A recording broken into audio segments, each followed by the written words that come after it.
Heart beat scan ఒక్క second లోనే world class 640 slide CT scan ఇప్పుడు మీ విస్టా ఇమేజింగ్ బంజారా హిల్స్ లో.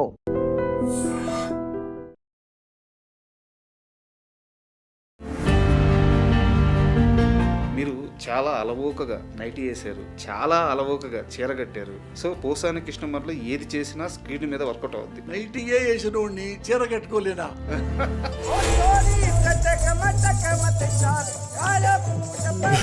₹100 కోట్ల పైన ఆస్తిని భార్య పేరు మీదే పెట్టడానికి కారణం ఏంటి? డబ్బులు వెంట్రుక ఇవాళ వస్తాయి, రేపు పోతాయి. మీకు పిల్లలు అంటే బాగా ఇష్టమా, భార్య అంటే బాగా ఇష్టం అంటే నాకు నా భార్య అంటే ఇష్టం. పిల్లలకి శ్రావణ మాసం సినిమాకి ప్రొడ్యూసర్గా డైరెక్టర్గా సినిమా తీశారు. సినిమా ఫ్లాప్ అయింది.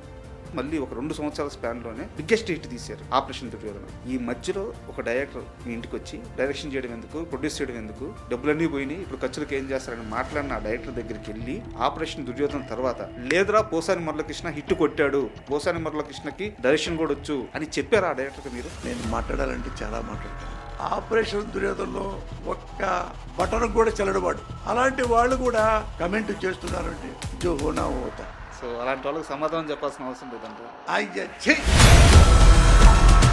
ఈరోజు చిరంజీవి గారితో మీ రిలేషన్ ఎలా ఉంది? చిరంజీవి గారు నన్ను ఏం చేశారు? నాకు ఒక అభిప్రాయం ఉంటుంది, ఆ అభిప్రాయాన్ని చెప్తాను. అది నచ్చనప్పుడు నేను ద్వేషిగా మారిపోతాను. తెలుగు సినిమా ఇండస్ట్రీలో అసిస్టెంట్స్కి అందరూ అసలు డబ్బులే ఇవ్వని రోజుల్లో పోసాని కృష్ణమురళి మాత్రం తన అసిస్టెంట్స్కి డబ్బులు ఇచ్చేవాడు. ఏంటి సీరు ఏంటి ఎక్కడ కూర్చున్నట్టు ఇటు చూసుకుంటున్నావు ఏంటి అంటే, మా నాన్న మా అమ్మ అప్పు చేశారు సార్, ఊళ్ళో వాళ్ళు అడుగుతున్నారు, డబ్బులు లేవు సార్. ఎంత పొద్దు మీ నాన్నగారికి అంటే 25. శ్రీహరి గారి కెరీర్ మొత్తం చూసుకుంటే మీదే చాలా పెద్ద పాత్ర ఉంది. ఆయన హీరోగా సర్వే అవ్వడంలో కానీ, సక్సెస్ రావడంలో కానీ. నేను 10 సినిమాలు రాశానంటే 6-7 సినిమాలు శ్రీహరి పెట్టేవాడిని. అవును, చాలా సినిమాల్లో మీ సినిమాల్లో ఉన్నారు. సాంబయ్య ఫోటో ఎంత ఇవ్వలే అంటే ఏమొద్దులే అని చెప్పి నాకు 2 లక్షలు ఇవ్వండి చాలండి. శ్రీహరి గారి కోసం ఇదంతా 15 లక్షలు తీసుకోవాలి. అప్పుడు 2 లక్షలే తీసుకొని హరికృష్ణ గారికి పడిన ప్రతి సక్సెస్ మీరు రాసిందే. పైగా ఇద్దరి మధ్య మంచి బాండింగ్ ఉంది. మీరంటే భలే ఇష్టం అంట ఆయనకి. ఫ్రెండ్, చాలా ఆత్మగౌరవం ఉన్న మనిషి, ఎప్పుడు సంతోషపడతాడు. ఎన్టీ రామారావు మిమ్మల్ని టికెట్ ఇచ్చి ఎమ్మెల్యేగా పంపిస్తే ఓడిపోతాను కానీ ₹1 ముందు పంచను, ₹10 డబ్బులు ఇవ్వను అని చెప్పి స్థిరంగా నిలబడ్డ మనిషి మీరు. ఇప్పుడు నేను 1 పైసా కూడా ఎవరికి ఇవ్వను, నేను ముందు కూడా ఇవ్వను. ఏంటి సార్ ఇది ఎలక్షన్లో మనవి తెలుసా మీకు అని వాళ్ళ పక్కన నవ్వారు. అంటే నేను చేయను అన్నట్టు. నేను అన్న డబ్బులు పంచి నేను గెలిచాను అనుకో, చెల్లూరుపేట మొత్తం తినేస్తా. మీ జైలు జీవితంలో పోసాని కృష్ణమురళి కొంచెం లో అయిన క్షణాలు కానీ, ఆ రోజు కానీ ఎప్పుడైనా ఉందా? ఒక అవినీతి పని చేసి జైల్లోకి వెళ్తే తలొచ్చుకుంటా, చచ్చిపోతాము అనేది నాకు భయం లేదు ఇప్పుడు.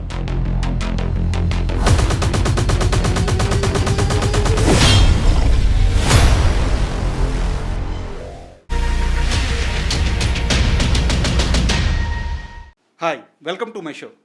పోసాని మురళకృష్ణ గారు, నమస్తే సార్. చాలా రోజులుగా మీతో ఇంటర్వ్యూ చేయాలనుకుంటున్నాను, ఫైనల్గా ఈరోజు కుదిరింది. అయితే ఇంటర్వ్యూలోకి వెళ్ళే ముందు ఒక రియల్ లైఫ్ ఎక్స్పీరియన్స్ నేను చూసింది మీతో షేర్ చేసుకొని ఇంటర్వ్యూ స్టార్ట్ చేస్తాను. 2015-16 ఆ పీరియడ్లో నేను ఎల్లారెడ్డిగూడలో ఉండేవాడిని.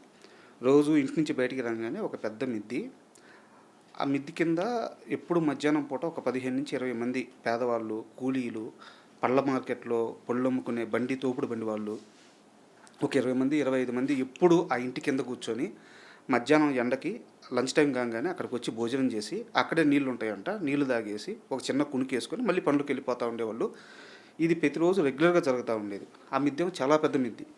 ఇంత కోటీశ్వరుడు కూలోళ్ళని, పేదవాళ్ళని ఇంత దర్జాగా ఇంట్లోకి రానిచ్చి వాళ్ళకి అవకాశం కల్పిస్తున్నాడు, ఎవరబ్బా ఈయనో అని కొన్ని రోజులు అనుకున్నాను. తర్వాత తెలిసింది ఏంటంటే ఆ ఇల్లు పోసాని కృష్ణమురళి గారిది అని తెలిసింది. అవును, అంటే నేను ఒకప్పుడు పేదోడినేగా సార్. నేను రోడ్లప్పుడు తిరిగి ఉన్నాయి, ఏమీ లేకుండా మద్రాసు వెళ్ళినోడిని సార్. హైదరాబాద్ వచ్చేనాటికి కోటేశ్వరుడు అయిన వాడిని. అందుకని ఇది శాశ్వతం కాదు, పేదరికం శాశ్వతం కాదు, ఆ కోటేశ్వరుడు శాశ్వతం కాదు. శాశ్వతం ఏదంటే క్యారెక్టర్.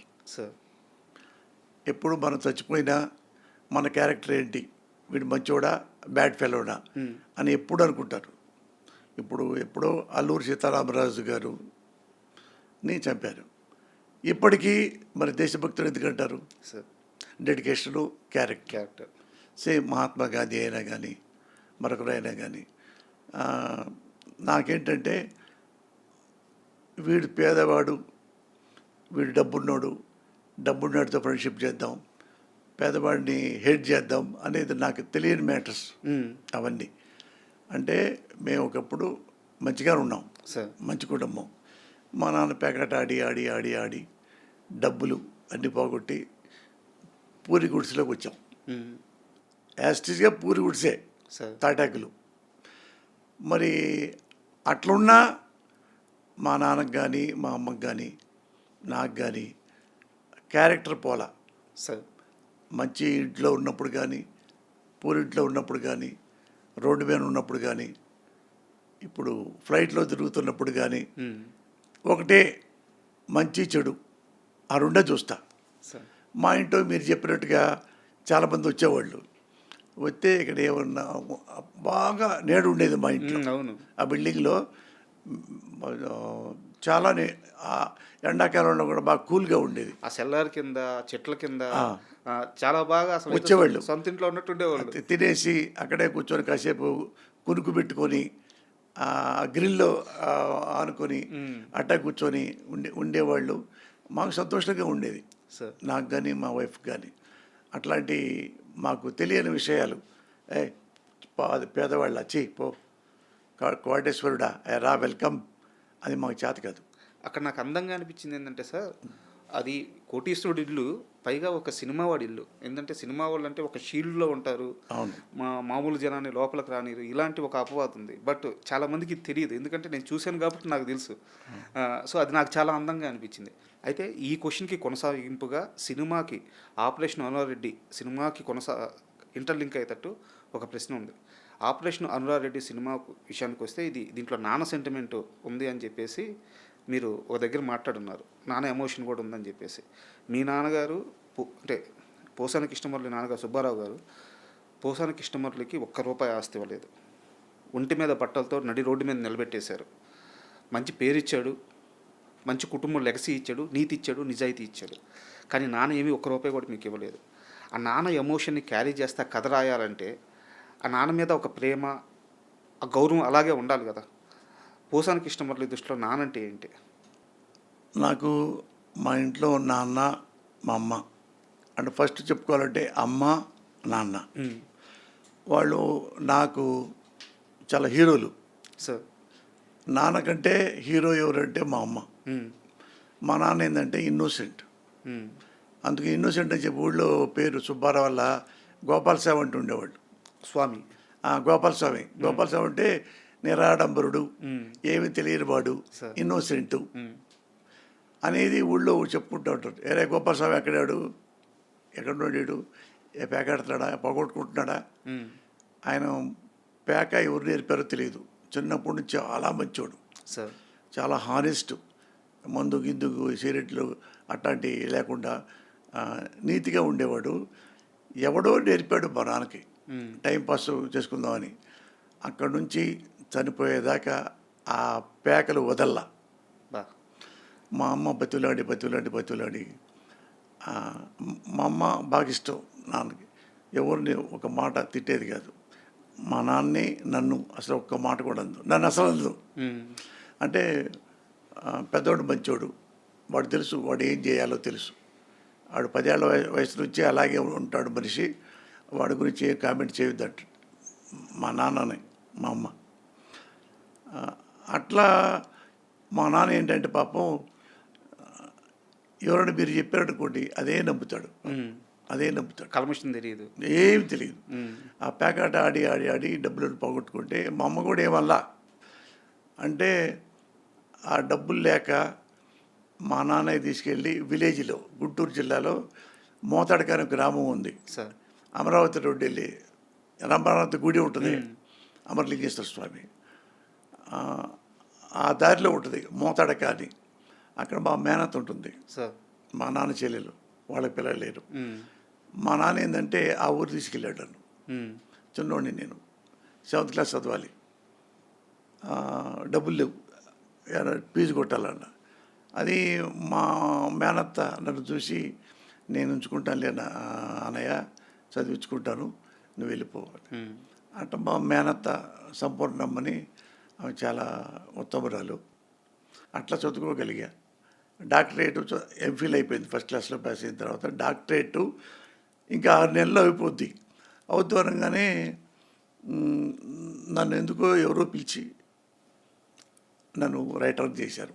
చేసిన వారు ఎవరంటే the great Mohan Gandhi sir, director, కర్తవ్యం తీసిన ఆయన.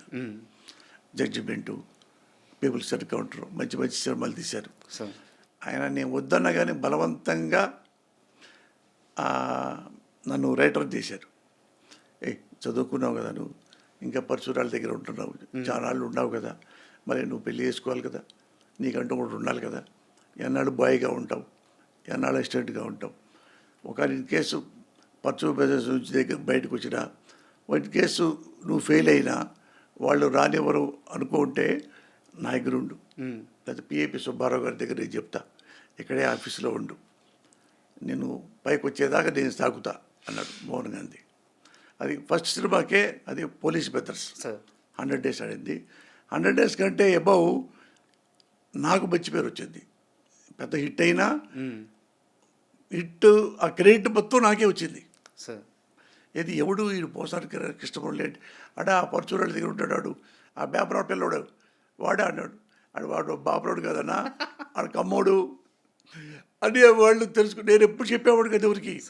ఒకళ్ళైతే పాపం అతను రైటర్, బ్రాహ్మిన్స్ అతను, అంటే ఏమిరా పాపం ఈ కృష్ణమురళి పిల్లవాడు, బ్రాహ్మణ పిల్లవాడు, వాడు కిచెన్ తీసుకొస్తారేంటి, నాన్ వెజ్ తెప్పిస్తారేంటి ఆడితో పాపం ఆఫీసులో అంటే. నేను బ్రాహ్మిన్ కాదండి, కమ్మ అంటే వాళ్ళు మాట్లాడరేమో, దూరం పెడతారేమో తెలియదు కదా, అసలు ఏమీ మాట్లాడేవాడు కాదు. ఏమీ 5 ఏళ్ళు వాళ్ళ దగ్గర ఏమీ మాట్లాడే కామ్గా పనిచేసేవాడిని. ఒక 18-19 గంటలు పనిచేసేవాడు రోజుకి, 18 నుంచి 19 గంటల దాకా. ఒక 3 గంటలే నిద్రపోతా, 4ంటికి లేచి మళ్ళీ వాకింగ్కి వెళ్తా. నాకు దీనికి సంబంధించిన ఒక ప్రశ్నే ఉంది. యాక్చువల్గా ₹7 కోసం మీరు బుట్టలు, ఆ ముళ్ళుండే ఆ చెక్కలతో బుట్టలు అల్లిన రోజులు ఉన్నాయి, కరెక్టేనా? ₹7 కోసం. అలాంటి పోసాని కృష్ణమురళి తెలుగు సినిమా ఇండస్ట్రీలో అసిస్టెంట్స్కి అందరూ అసలు డబ్బులే ఇవ్వని రోజుల్లో, మహా అయితే 2000, 3000 నెలకి ఖర్చులకు ఇచ్చే రోజుల్లో పోసాని కృష్ణమురళి మాత్రం తన అసిస్టెంట్స్కి డబ్బులు ఇచ్చేవాడు. నేను ఎవరిని నాకు అసిస్టెంట్ ఉంటే బాగుండే, ఎక్కువ సినిమాలు రాస్తాను అట్లాంటి నాకు తెలియదు అసలు. ఈ రోజుకి అందరూ నా వెంటబడి చూడండి. ఆకుల శివ లాంటి వాడు కానీ, కొరటాల శివ కానీ, రికమెండేషను. సముద్రాల మేనలుడు అప్పలాచార్య ఉంటాడు, అప్పలాచార్య తమ్ముడు ఉన్నాడు ఆదిత్య గారని.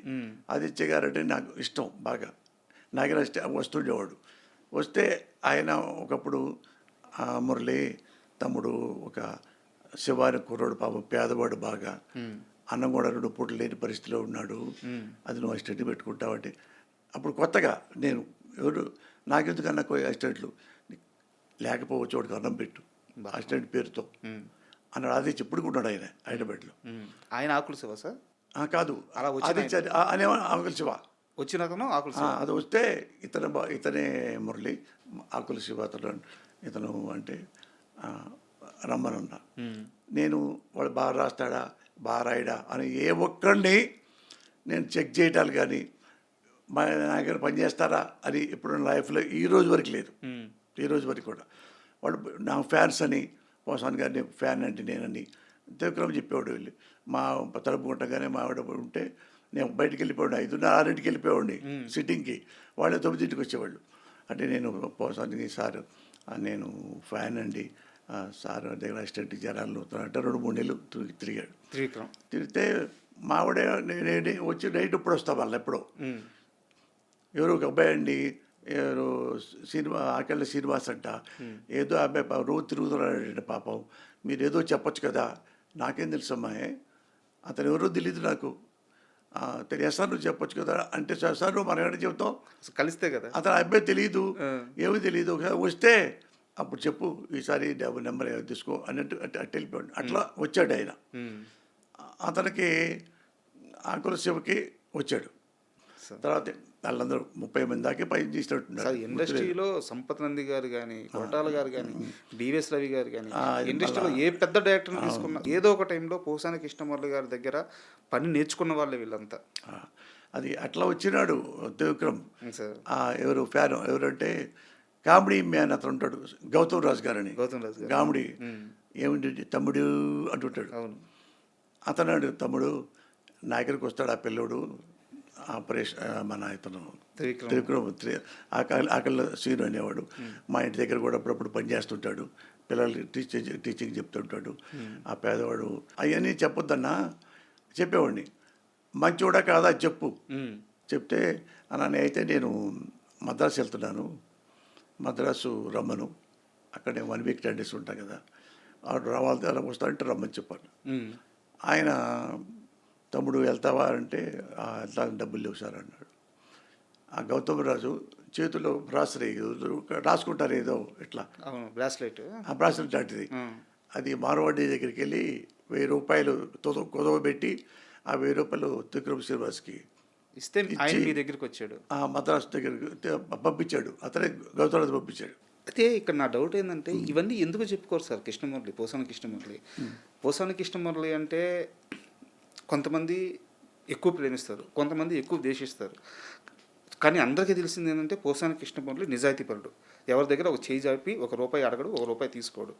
కానీ ఇంత బయట కొన్ని కారణాల వల్ల మీ మీద కొంత నెగిటివిటీ పెరిగినప్పుడు కూడా ఏదో ఒక సందర్భంలో, ఏదో ఒక ఇంటర్వ్యూలోనో, ఏదో ఒక మనుషుల మధ్య ఇవన్నీ పంచుకోవాలి కదా. మీరు చేసిన మంచి అంతా ఎంతమందికి గుండె ఆపరేషన్లు చేయించారు మీరు. నాకు తెలిసి మీ డొనేషన్స్ ఆ రోజుల్లోనే ₹2 కోట్ల దాటింది. సో ఇవన్నీ ఎందుకు చెప్పుకోరు పోసాని కృష్ణమురళి? ఇవి కదా చెప్పుకోవాల్సింది. మీ పని అందరికీ తెలుసు, అంటే సినిమాలు హిట్లు అందరూ తెలుసు. అది కాదు రాజా, ఏదంటే ఒకళ్ళ మెహర్బానీ కోసం వాడు నన్ను పొగట్టడానికి నేను ఎప్పుడు మాట్లాడను.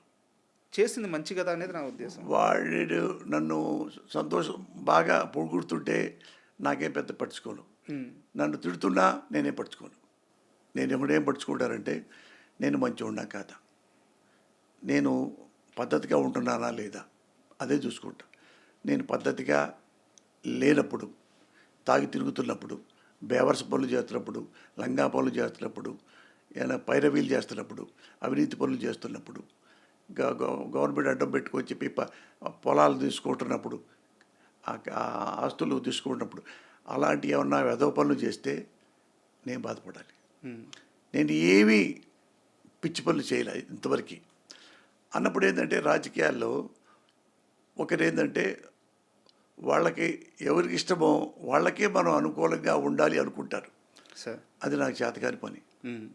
నాకు తెలుగు సినిమా ఇండస్ట్రీ నాకు ఎన్నో ఇచ్చింది, నాకు నా కుటుంబానికి 100 కోట్లు దాటి ఎంతో ఆస్తులు నేను తెలుగు సినిమా పరిశ్రమ నాకు ఇవ్వటం జరిగింది. నా తెలివితేటలు కానండి, నా నిజాయితీ కానండి, హార్డ్ వర్కింగ్ నేచర్ ఉంది అని చెప్పండి, నా సక్సెస్ అనండి, నా డిమాండ్ అనండి. అట్లా అలా తెలుగు సినిమా పరిశ్రమలో నమ్ముకొని బాగా హార్డ్ వర్కింగ్ చేసి మంచి సక్సెస్లు ఇచ్చి గొప్పగా ఆస్తులు దేవుడు నాకు ఇచ్చి, తెలుగు పరిశ్రమ నాకు ఇచ్చి, ఆ తర్వాత నాకు సంతోషంగా నేను నా కుటుంబం ఇప్పుడు చాలా గౌరవంగా బతుకుతున్నాం. ఇది తరాలు తరబడి నాకు ఆస్తులు ఉంటాయి. ఇక బావు, ఎందుకంటే మా ఇంట్లో బ్యాడ్ హ్యాబిట్స్ ఎవరికి లేదు, నాకు లేదు, నా పిల్లలకి లేదు. మందు లేదు, సిగరెట్లు లేవు, పాన్ పరాగులు లేవు, మిడ్ నైట్ పబ్లిక్ వెళ్ళటాలు లేవు. ఏ క్లబ్ ఇంతవరకు చేయలేదు 40 ఏళ్లలో. ఫంక్షన్లు ఉంటాయి కదా, ఆ ఫంక్షన్లో అయితే షెల్ట్ తీసుకుని వెళ్ళిపోతాను తప్ప అక్కడే మందులు, పార్టీలు, పార్టీలు, డ్యాన్సులు అవి నాకు తెలియని మ్యాటర్లు. ఇంత జీవితం చూశారు, ఇంత సక్సెస్ చూశారు, ఇంత డబ్బు చూశారు, ఇన్ని బంధాలు చూశారు. మీ జైలు జీవితంలో పోసాని కృష్ణమురళి కొంచెం లో అయిన క్షణాలు కానీ, ఆ రోజు కానీ ఎప్పుడైనా ఉందా? ఆ జైలు జీవితంలో నుంచి మీరు నేర్చుకున్న పాఠం కానీ, లేదా మిమ్మల్ని మీరు మలుచుకున్న విధానం కానీ ఏంటంటే ఏం చెప్తారు? ఆ కొన్ని రోజులు ఏమీ లేవు. ఏమి లేవు. ఎందుకు చెప్పంటావా? ఆ, ఇప్పుడు నేను ఒక అవినీతి పని చేసి ఉమ్, జైల్లోకి వెళ్తే తలంచుకుంటా. మోసం చేసి, లంగా పనులు చేసి, బ్రోకర్ పనులు చేసి, రేపులు చేసి, కడుపులు చేసి, పక్కలేయటం చేసి, ఎక్కడెక్కడ ప్రభుత్వాలు అడ్వాంటేజ్ తీసుకొని 2 ఎకరాలు తీసుకోవటం, 3 ఎకరాలు తీసుకోవటం, ఆ పైపులు తీసుకుందాం, ఈ పప్పులు తీసుకుందాం, ఈ డైరెక్ట్స్ పెట్టుకుందాం అని, ఇవన్నీ నా జీవితంలో ఎప్పుడు ఏమీ లేదు. సార్. ఇప్పుడు ఇది నేను గట్టిగా మాట్లాడతా, ఉమ్, అది మీకు తెలుసు, నాకు తెలుసు. గట్టిగా మాట్లాడటం అంటే నా గొంతు పెద్దది అంతే. సార్. అంటే కోపంతో కాదు, నా గొంతు పెద్దది, అర్థమైందా? రాఘోపాలరావు గొంతులాగా. అది అడుగుతా. సార్. నేను రాజకీయాల్లో మాట్లాడవలసి వచ్చినప్పుడు ఎన్ని ప్రెస్ మీట్లో తీసుకుని బయటికి కావాలండి మీరు. సార్. ఎందుకు నాకు సమాధానం చెప్పలేరు? నేను మామూలుగా అడుగుతా. మంత్రులు అడగమన్నా, ఇంకోటి అడగమన్నా, ఎవరు అడగమన్నా, మరి నాతో నన్ను నోరు మూపించొచ్చుగా సమాధానంతో. ఎవరు మూపిస్తా. అదే నేను చేసేది. బ్రోకర్ పనులు చేయలే ఇప్పుడు నేను. సార్. మరి ఎందుకు బాధ? బాధ లేదు. నాకు రాజకీయాల గురించి మాట్లాడడం ఇష్టం లేదు, కానీ మీ క్యారెక్టర్ తెలుసు సార్. మిమ్మల్ని చిలకలూరిపేటో సంథింగ్ ఎక్కడో టికెట్ ఇచ్చి ఎమ్మెల్యేగా పంపిస్తే ఓడిపోనన్నా ఓడిపోతాను కానీ 1 క్వార్టర్ ముందు పంచను, 10 రూపాయలు డబ్బులు ఇవ్వను అని చెప్పి స్థిరంగా నిలబడ్డ మనిషి మీరు. కాదు. అంటే ఇప్పుడు ఆంధ్రప్రదేశ్ కానీ, తెలంగాణ కానీ, ఎక్కడైనా ఇండియా కానీ, ఇక్కడ ఇండియా తగ్గ తెలియదు, మన అనుకున్న ఆంధ్రప్రదేశే కదా వచ్చింది. అన్నీ ఉన్న ఎమ్మెల్యేలు నిలబడ్డారు కదా, ఎమ్మెల్యేగా ఎవరు? వాళ్ళు అన్ని పార్టీలు వాళ్ళకు, సార్. అన్ని పార్టీలు వాళ్ళు రంగంలోకి వచ్చారు. 100% ఎమ్మెల్యేగా నిలబడ్డవాడు డబ్బులు సార్. పంచుతారు. డబ్బులు పంచకపోతే కనీసం ముందిప్పిస్తారు కదా. మీకు తెలుసు కదా, ఇవ్వకపోతే వాళ్ళు ఒప్పుకోరు కదా. అంతే అంటారు కదా, కార్యకర్తలే ఒప్పుకోరు సార్. అది అన్నారు కదా. నేను అక్కడికి వచ్చా. నేను వచ్చి వాళ్ళు అడిగారు, సార్ మనం ఇక్కడెక్కడ ఇవ్వాల్సి ఉంటుంది, ఏమి ఇవ్వాలి అన్నాడు ఓ పెద్ద ఆయన. అదే నీ డబ్బులు పంచాలి, అది మన కాటన్లు మనం ఊరికి మనకు ముందు బాటిల్తో తీసుకోండి అన్న. నాకైతే తెలియవన్నా, నేను 1 పైసా కూడా ఎవరికి ఇవ్వను, నేను ముందు కూడా ఇవ్వను. ఏంటి సార్ ఇది ఎలక్షన్లో మనవి తెలుసా మీకు అని వాళ్ళ పక్కన నవ్వారు. అంటే నేను అది చేయనన్నట్ట. నేను తాగించను. ఒకవేళ నేను తాగుతున్నా కానీ నా డబ్బులతో తాగుతా, మీ డబ్బులతో మీరు తాగండి. నేను ఎందుకు ఇవ్వాలి మీకు? నువ్వు నేను చెప్పా, అన్నా నన్ను చెడగొట్టమాకండి. నేను చెడిపోయాను అనుకో అన్నా, డబ్బులు పంచి నేను గెలిచాననుకో, చిలకలూరిపేట మొత్తం తినేస్తా. మీరు నన్ను అడిగే హక్కు ఇంకో లేదు. ఏం మాట్లాడలేదన్నా. 60-70 మంది ఉన్నారు. నేను చేయనన్నట్టు. అంటే ఇప్పుడు సరే ఓట్లే వస్తాయి, పోతే కానీ కనీసం ముందని ఇవ్వండి, ఎంకరేజ్మెంట్గా ఉంటుంది అన్నాడు. ఎంకరేజ్మెంట్ ఏంటన్నా అన్న? ఏమంటే వాళ్ళు మరి అటు మాట్లాడుకోవాలి, వాళ్ళు పాంప్లెట్లు పంచుకుంటూ ఉండాలి, వాళ్ళకి వచ్చి ముందు అంటే వాళ్ళ డబ్బులు తాగి మందుకు చేసుకోమన్నా. నేను చేయను అన్న. నన్ను పాడు చేయొద్దు అన్న. అరే మందు పట్టడం కూడా పాడు చేయటం ఏంటండి అన్నాడు. ఆయనంటే అన్న తల్లి సాక్షిగా చెప్తున్నా, నేను పైసా కూడా ఇవ్వను. అయితే ఎవరు రారు సార్ కార్యకర్తలు, మీతో పాటు జీపీకి రారు, నేను కూడా వెళ్ళిపోతారన్నా. తెల్లారెక్కా, 2 ఉన్నారు. అరగంట దాకా వెళ్ళా, నిండిపోయారు. మళ్ళీ ఎక్కారు వేరే వాళ్ళు. అంటే వాళ్ళు అర్థమైపోయింది అదే అయిపోయింది. జర్నలిస్ట్ చెప్పాడు అన్నారండి, ఈడంతేనా ఇంకేం లేదు, అది బరగదు కాదు, ఎక్కేద్దాం పద అని ఎక్కారు. సో తెలుసు సార్ అది. అయితే ఈ ఆపరేషన్ అరుణారెడ్డికి సంబంధించిన సినిమా గురించి నాదొక ప్రశ్న సార్. మీరు చాలా అలవోకగా నైటీ వేశారు, చాలా అలవోకగా చీర కట్టారు. సో పోసాని కృష్ణమర్లో ఏది చేసినా స్క్రీన్ మీద వర్కౌట్ అవుద్ది. సినిమా ఇండస్ట్రీలో ఆయన ఎక్కడ పెడితే అక్కడ బంగారమే. అయితే ఆ మెంటల్ కృష్ణ సినిమాని నేను టైర్ 1 టైర్ 2 ఇలాంటి నమ్మరు కానీ, బట్ మీకు క్వశ్చన్ అర్థం అవడానికి చెప్తున్నాను. ఒక టైర్ 3 హీరోకి మెంటల్ కృష్ణ సినిమా రాశారు మీరు, తక్కువ మార్కెట్ ఉండే హీరోకి. అతను కూడా నైటీ వేసుకోవడానికి ఇష్టపడకపోతే మీరు ఆ సినిమా తీశారు. అయ్యో పెట్టలే, ఆయన సిగ్గుపడ్డాడు. సో పేరు ఎందుకు లేని నేను పేరు చెప్పట్లేదు. అవును, అంటే ఆ హీరో కూడా వేసుకోకపోతే మీరు వేసుకున్నారు. తర్వాత కాలంలో సార్ మీ తరువాత ఈ రోజుకి కూడా మళ్ళీ అంటే చిన్న చిన్న దెయ్యాల సినిమాల కోసం వేసుకొని ఏదో లారెన్స్ గారు ఇలా చేశారు కానీ, బట్ ఆ తర్వాత మళ్ళీ అలా చీర కట్టుకుంది ఒక అల్లు అర్జున్ గారే. పుష్ప సినిమా చూస్తున్నప్పుడు ఆయన అలా చీర కట్టుకొని అటువంటి ఒక పెద్ద mass hero, pan India hero. అవును, మీకు చూసినప్పుడు ఖచ్చితంగా మీకు ఏదో ఒక ఫీలింగ్ కలిగి ఉంటుంది కదా, ఒక ఇంప్రెషన్ వచ్చి ఉంటుంది కదా. అవును, అది షేర్ చేయండి సార్. అది వాళ్ళందరికంటే నేను మెంటల్ కృష్ణలో నైటీ వేసుకున్నా. అవును, నైట్ ఇంకా అన్యాయం కదా, చీర అంటే ఏడ కప్పుకోవచ్చు. నేను ఎక్కడ పెట్టుకొని నైటీ వేసుకొని నేనేమన్నా ఇసరా అని అనుకొని వస్తే ఒక హీరో వద్దన్నారు. వద్దండి అది వద్దు అంటే నేను అడగల, అంటే కన్విన్స్ చేయలే. అతనికి ఇష్టం లేనప్పుడు తప్పు. అది ఇంకొకటి మళ్ళా శివాజీని అడిగా. శివాజీ లైన్ చెప్పిన తర్వాత బాగుందన్న, కథ చాలా బాగుంది, హిట్ అవుద్ది, ఇది గ్యారంటీ మనం చేద్దాం అంటే అతనికి ఏంటంటే నైటీ నచ్చింది. అతనికి నైటీ నచ్చింది. ఎందుకంటే శివాజీ సినిమాలు చేశాడు కదా, టేస్ట్ ఉన్నాడు, కొంచెం కథ పల్స్ తెలిసిన మనిషి. అందుకని అందులో ఈ నైటీ వేస్తే నాకు మంచి ఇంకా బాగా క్రేజ్ వస్తుంది అన్న భావన కూడా ఉంటుంది.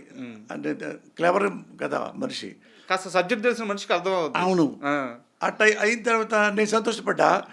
అయిన తర్వాత మళ్ళీ ప్రొడ్యూసర్ గారు వచ్చి మాట్లాడి కూర్చున్న తర్వాత నాకు కూడా డౌట్ వచ్చింది.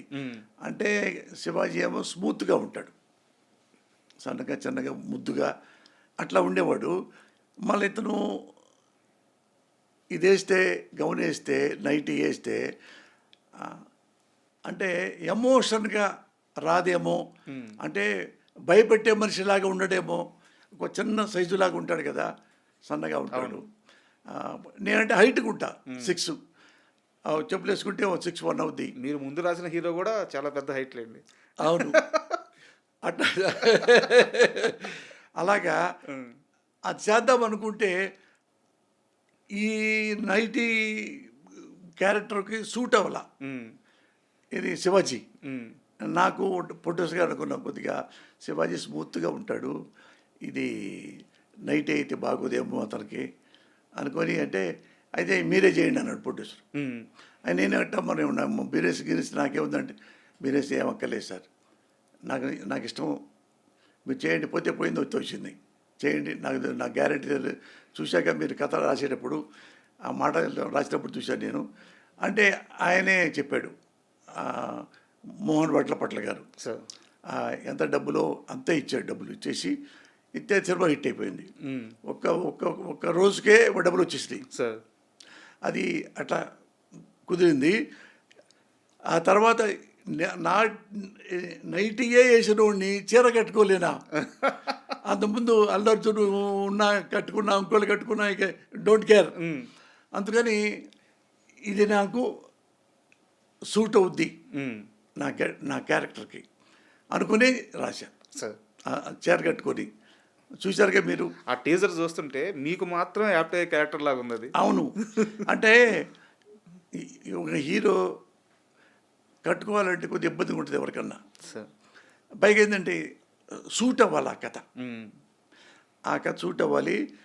ఏ చీర కట్టినప్పుడు అతని యాక్టివిటీ ఎలా ఉండాలో అవన్నీ ఉండాలి. ఉంటే అప్పుడు జనం అందరూ చూస్తారు, నవ్వుతారు.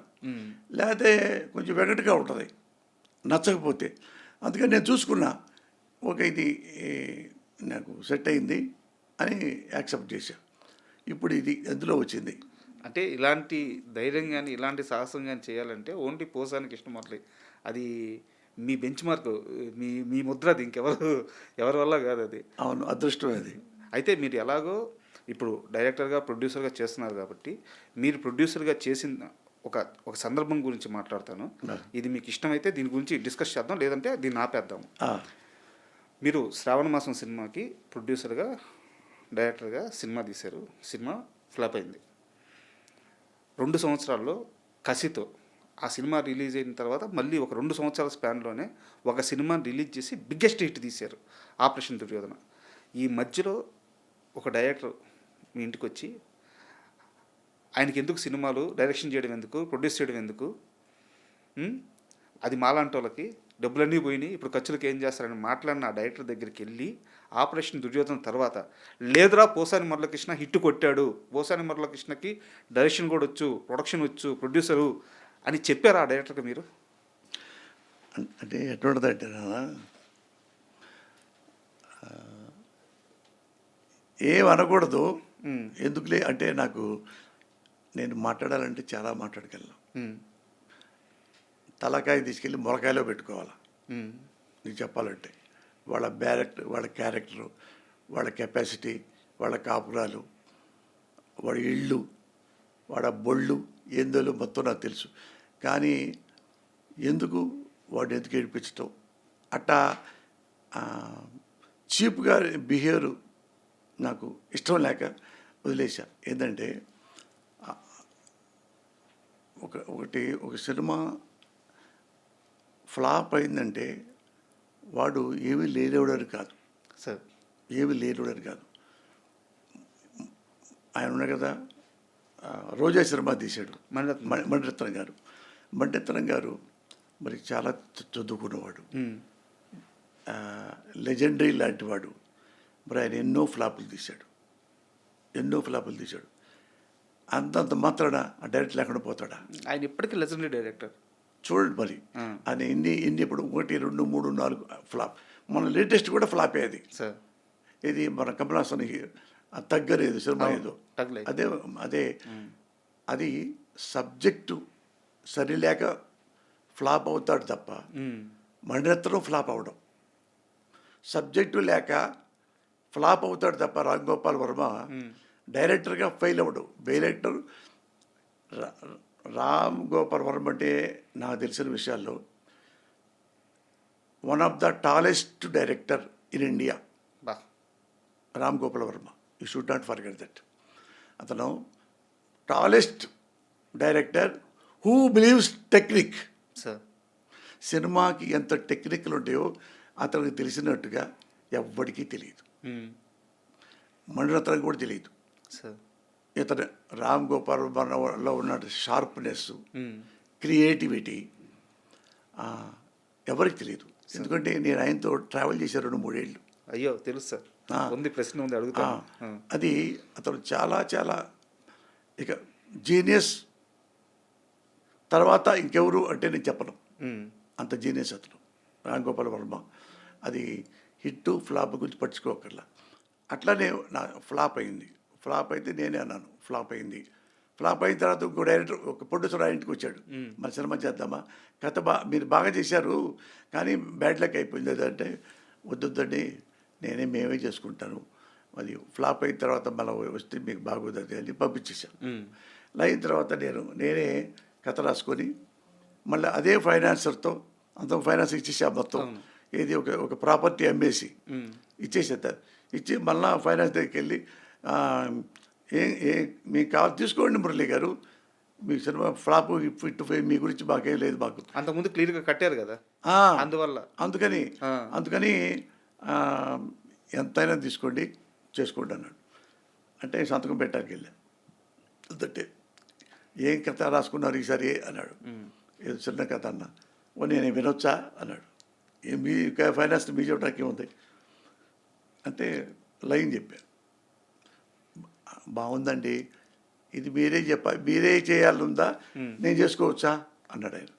ఆయనకు అర్థమైంది కథలో ఆ దమ్ము. అంటే మీరు సినిమా చేస్తారంటే నాకేం అభ్యంతరం లేదు కదా, చేస్తాను అది అదే ఆపరేషన్ దుర్యోధన. వా. అది ఎంత పెద్ద హిట్ అయిందో, ఎంత డబ్బులు వచ్చినాయో కౌంట్లెస్. సార్ అవును. అండ్ మరి అంత మంచి అంటే ఇప్పటికీ ఆపరేషన్ దుర్యోధనకి ఒక ప్రత్యేకత ఉంది. కరెక్ట్. అంటే ఎందుకుందంటే ఆపరేషన్ దుర్యోధన అన్ని సెంటర్లో ఆల్మోస్ట్ 100 రోజులు ఆడింది. సార్ తెలుగు సినిమా ఇండస్ట్రీలో లాస్ట్ సినిమా 100 రోజులు ఆడిన సినిమా నా సినిమా ఆపరేషన్ దుర్యోధన. అప్పటి నుంచి ఇప్పటిదాకా 100 సినిమా లేదు 100 రోజులు. తర్వాత అసలు ఆ ట్రెండే లేకుండా పోయింది. ఎవరి 100 రోజులు లేవు. ఆ, అదొక్కటే లాస్ట్ 100 డేస్ సినిమా. సార్ అలాంటి గొప్ప సినిమా. ఇప్పుడు ఎన్నో వాగాడే. ఆపరేషన్ దుర్యోధనలో ఒక్క బటన్కు కూడా చెల్లడవాడు. బటన్కు కూడా అన్నం పెట్టా. అలాంటి వాళ్ళు కూడా కమెంట్ చేస్తున్నారంటే జో హోనా హోతా. సో అలాంటి వాళ్ళకి సమాధానం చెప్పాల్సిన అవసరం లేదంటారు. అయ్య ఛీ. నేను ఎప్పుడు నాకెవ్వరు శత్రువులు లేరండి.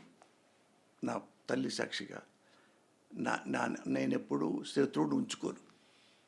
అడుగుతా కావాలంటే సార్ అభిప్రాయ భేదాలు ఇంకోళ్ళు వచ్చినా సరే అభిప్రాయ భేదాలు అయినా సరే అంతవరకు పక్కన పెట్టుకుంటాను తప్ప, ఒక ఇష్టం లేదనుకో కామ్గా ఉంటాను తప్ప ఒకరిని ద్వేషిస్తూ 24 గంటలు కూర్చొని నేను. సార్ జీవితం చాలా ఉంటుంది, ఆ ట్రావెలింగ్ చాలా ఉంటుంది. ఇందులో కూడా అలాంటి ఉంటాయి. సార్ హలో అన్నంత వరకే జీవితం, డైలాగ్ ఉంది. అవును. చలో అన్నంత వరకే శ్మశానం. జీవితం అది. సార్ ఆఫ్టర్ ఆల్ దానికోసం రూపాయి వచ్చినంత మాత్రాన ఎగిరిపోయి డబ్బులు పోయినంత మంది ఏడ్చి ఇట్ట చేయబెట్టుకొని మా చేతితో ఏడుతూ వచ్చి మా ఇంటి ముందు కూర్చోవచ్చి ఆ రెండు చూశా, అన్నీ చూశా. ఒకప్పుడు చిరంజీవి గారు చెప్తారు, నేను గంజి చూశాను బెంజి చూశాను అన్నాడు. అది ఆయన గ్రేట్, ఆయన సంస్కారం అది. నేను అదే సార్ అన్నీ చూశా. అయితే ఎలాగో శ్రీకాంత్ గారి ప్రస్తావన వచ్చింది కాబట్టి, ఆపరేషన్ దుర్యోధన ఈ ప్రస్తావన వచ్చింది కాబట్టి, ఏం సార్ శ్రీకాంత్ గారితో మీకు స్టార్టింగ్ నుంచి కూడా ఆ బాండింగ్ ఇది? ఎందుకంటే మీ థాట్ ప్రాసెస్కి, వెరైటీ కొత్త ఆలోచనలకి శ్రీకాంత్ గారిని మీరు ఫస్ట్ నుంచి ప్రిఫర్ చేస్తూ వచ్చారు. మంచి సినిమాలు రాశా. అవును, చాలా గొప్ప సినిమా. ప్రేయస్ రావే కానీ ఎంత లవ్ స్టోరీయో, ఇక్కడ ఎంత సోషల్ ఫిల్ము, రెండు ఎక్సలెంట్గా చేసి. అలాగే ఇంగ్లీష్ పిల్లం, ఈస్ట్ గోదావరి మొగుడు, అసలు అన్నీ అద్భుత. తాళి సినిమా కానీ శ్రీకాంత్ గారికి మాత్రం చాలా ప్రత్యేకమైన సినిమాలు రాశారు. ఎలా కుదిరింది ఆ బాండింగ్? శ్రీకాంత్ ఎవరంటే సినిమా ఇండస్ట్రీలో నాకు ఫ్యాన్ ఉన్నారు. నేను ఫ్యాన్ని ఎవరికి? హీరో కృష్ణ గారికి. సార్ నేను హీరో, ఆయన నాకు చిన్నప్పటి నుంచి ఇప్పటి వరకు కృష్ణ. అప్పుడప్పుడు రామారావు గారిని ప్రేమించేవాడిని. అప్పుడు పెద్ద ఆయన కాబట్టి నాకు ఎప్పుడు కృష్ణ గారంటేనే ఇష్టం. నాకు ఎప్పుడు 100%. ఆయనకు ఎప్పుడు కంటూ ఎవరు రాయిస్తే దెబ్బ తగిలింది ఏలూరులో ఎలక్షన్లో. రామారావు గారికి తిట్టాడని వాళ్ళు రాళ్ళు వేశారు. పాప రాత్రి కంట్లో పొడుచుకుంది కృష్ణ గారికి. అప్పుడు ఆపేసి, ఏలూరులో జరిగింది, ఆపేసి మద్రాసులో మళ్ళీ ఆయన షూటింగ్ చేస్తున్నాడు. మేము చూడటానికి వెళ్ళాం, కన్ను ఎట్టుందో అని, గుంటూరు నుండి. సార్ నమస్కారం సార్. నమస్కారం, నేను కృష్ణమురళి. ఏ ఊరు? అదే సార్, పెద్ద కాకరే సార్ అండి. ఆయన వాళ్ళ నాన్న, కృష్ణ గారి నాన్న గుళ్ళో ఆయన పేరు పెట్టాడు, శివరామకృష్ణ ఏదో పేరు, తర్వాత కృష్ణ అయింది. మా ఊళ్ళోనే ఆయన పేరు పెట్టుకుంది. ఆయనకి శివరామకృష్ణ ఏదో పోయి కృష్ణ అయినట్టుంది. ఆయన నాకెంత ఇష్టమో, ఆయన తర్వాత జూనియర్ కృష్ణ ఎవరంటే శ్రీకాంతే. అంత కృష్ణ గారు ఎంత సాఫ్ట్గా మంచోడో, సేమ్ శ్రీకాంత్ అంతే. శ్రీకాంత్ మంచికి ఎంతో మంచోడు, మంచికి ఎంతో మంచోడు. ఎప్పుడు ఎందుకంటే ఆయన ఫస్ట్ సినిమాకి నేనే డైలాగులు రాసా అసిస్టెంట్గా. ఇది పీపుల్స్ ఎన్కౌంటర్, అందులో విజయవాడ అనుకుంటా అప్పుడు ఉండేది. అందులో నక్సలైట్ వేషం పెట్టారు. నా పక్క నుంచి కూర్చున్నాడు శ్రీకాంత్. చూస్తే మురళి గారు, నేను ఇదే నాకు ఈ వేషం నాకు ఇచ్చారు అంటే, అవునా శ్రీకాంత్, రాస్తున్నా, మీదే రాస్తున్నా అన్న. అవునా అన్నాడు. రాసిన తర్వాత ఆ, నేను చెప్పా చాలా బాగుంది మురళీ గారు అన్నాడు. అది చెప్పా. ఆయన ఫస్ట్ డైలాగు, ఏరి పారేయడానికి బియ్యంలో రాళ్ళు కాదు మిస్టర్, తూర్పు నుండి పడమరకి, పడమర నుంచి తూర్పుకి మార్చింగ్ చేస్తూ ప్రపంచానికి పహారాగా వస్తున్న సూర్యుడు నక్సలైట్. ఫస్ట్ డైలాగే. అది ఎక్సలెంట్గా చెప్పాడు అతను కూడా. అంటే అతను అగ్రెసివ్గా ఉంటాడు, లుక్ వరకు అతను కోపం ఉన్నప్పుడు కోపంగా ఉంటాడు, నిజంగా కోపంలాగా ఉంటాడు, నిజంగా ఇన్నోసెంట్గా లాగా కూడా ఉంటాడు. అది ఆ డైలాగు మంచి డైలాగు. ఈ డైలాగు మా వాళ్ళు గాంధీ గారిలాగా సత్యాగ్రహం చేయరు, నిప్పులు చెప్పుకుంటూ వస్తారు, నిప్పు సత్యాగ్రహం చేస్తారు అనగానే బాంబు బ్లాస్ట్ అవుద్ది. అయితే శ్రీకాంత్ గారి గురించి మాట్లాడదాం, ఇంకా క్వశ్చన్స్ ఉన్నాయి. ఇప్పుడు ఎప్పుడో 35 సంవత్సరాల క్రితం రాసిన డైలాగ్ని అలవోకగా చెప్పారు కదా, మీ ఫోన్ నెంబర్ చెప్పండి. తెలీదు. అదేది నా సీన్ అది. అందరూ ఏందని చెప్పమంటావు, దీనికి కథ ఉంది. ఇదిగో 2000 ఎప్పుడు కొన్నారు సార్ ఫోన్? నోకియా. ఇప్పుడు లేదనుకుంటా అసలు ఆ ఫోను. నోకియా పుట్టినప్పుడు తీసుకున్నా. నాకు ల్యాండ్ అంటే ఇష్టం, నాకు ల్యాండ్ ఫోన్ అంటే సింపుల్గా ఉండాలి అని. ఇది మామూలు ఫోన్స్ ఉంటారు, యాపిల్ ఫోన్ అయ్యి ఉంటారు కదా, అవి కొనటం ఈజీ, అబ్బడే కొంటా. మా అబ్బాయిలు కొనుక్కున్నారు. నాకు తెలీదు, నాకు ఇంతవరకు వాట్సాప్ అంటే తెలియదు సార్. అన్నీ తెలిసే నేను సడన్గా ఫోన్ నెంబర్ చెప్పమని అడిగాను. పోసాని కృష్ణమూర్తికి ఫోన్ నెంబర్ తెలియదు, అకౌంట్లో ఎన్ని డబ్బులు ఉన్నాయో తెలియదు, ఎంత ఆస్తుందో తెలియదు, ఈరోజు ఇంట్లో ఏం కూర వండుతారో, ఏం చేస్తారో, ఇంటి కరెంటు బిల్లు, ఇంటి ఖర్చులు, అవసరాలు, ఎక్కడి నుంచి డబ్బులు వస్తున్నాయి, ఎటు పోతున్నాయి, ఏమీ తెలియదు. అంతే కదా? ఏమి అసలు నేను పట్టించుకోను. ఇంతవరకు వచ్చాము, ఏముందో ఆస్తులు మొత్తం అన్నీ కలిపి నా వైఫ్కి రాసిచ్చా. సార్ అది కూడా క్వశ్చన్ ఉంది సార్. యాక్చువల్గా ఎలాగో ప్రస్తావించారు కాబట్టి అడుగుతాను.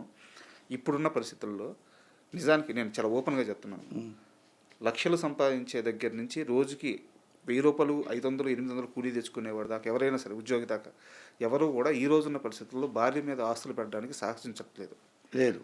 ఎందుకంటే కరెక్టే, ఈ బయట సమాజం ఎలా ఉందో చూస్తున్నాం. చూసాం. అయ్యో, ఒకటికి 10 సార్లు ఆలోచిస్తున్నారు. అలాంటిది 100 కోట్ల రూపాయల ఆస్తిని, 100 కోట్ల రూపాయల పైన ఆస్తిని చిల్లి గవ్వ కూడా మీ పేరు పైన ఏమీ లేకుండా భార్య పేరు మీదే పెట్టడానికి కారణం ఏంటి? అంటే నాకు దీనికంటే ఉన్న పెద్ద ఆస్తి ఒకటి ఉంది. ఆ పెద్ద ఆస్తియే నా భార్య. సార్, డబ్బులు వెంట్రుక, ఇవాళ వస్తాయి, రేపు పోతాయి అంటారే. దిల్ దియా దేవానోంకో, దౌలత్ దిగా గుండోంకో అని. అది డబ్బు ఎప్పుడు డబ్బు వలన ఎంటర్టైన్మెంట్ ఉంటుంది, అంటే సంతోషం ఉండదు. విలాసం ఉంటుంది, సంతోషం ఉండదు డబ్బు విషయంలో. అందుకని నా భార్య నాకు పెద్ద పెట్టుబడి, పెద్ద ఆస్తి. అంటే పెళ్ళి అయిన దగ్గర నుంచి ఈరోజు వరకు మేము ఎప్పుడు ఒకరోజు అనుకుని బయటికి వెళ్ళటాలు రావటాలు లేవు. తను బీఎస్సీ బిఎల్ చదువుకుంది బాగా, ఎంఎల్ కూడా చదువుతుంటే అప్పుడు పెళ్ళి ఫిక్స్ అయింది నాకు. నేను డాక్టరేట్, నాకు పెళ్ళి ఫిక్స్ అయింది. అందుకని మా ఆవిడ ఎంఎల్ పోయింది, బిఎల్ వచ్చింది, నాకేమన్నా ఎంఫిల్ వరకే చదువుకున్నాము. ఇంకా మరి ఇక పెళ్ళి అయిన తర్వాత మరి ఇంకేడా చదువుకుంటాం? వివాహం విద్యనాశనం, శోభనం సర్వనాశనం. ఇంకా అది నాకు ఇట్టట్టు కొట్టుకున్నా, అయ్యో నా డాక్టరేట్ రావాలి, తర్వాత డిలీట్ చేయాలి అని నా కోరిక. ప్రొఫెసర్ అవుతా ఒకటి. మావాడు కూడా ఎంఎల్ ఇక్కడ ఇప్పుడు హైకోర్టులో మావాడు రిజిస్ట్రేషన్ ఉంది. ఎంఎల్ కూడా చేస్తే ఆమెకు పెద్ద జాబ్ వచ్చేది. అదే పోయింది పాప ఆమెకి ఎంఎల్. పిల్లలు అంటే ఇష్టం, ఇక పిల్లలు ఇద్దరు పుట్టేశారు కొడుకులు. అందుకని ఇక నేను, భార్య, పిల్లలు. తను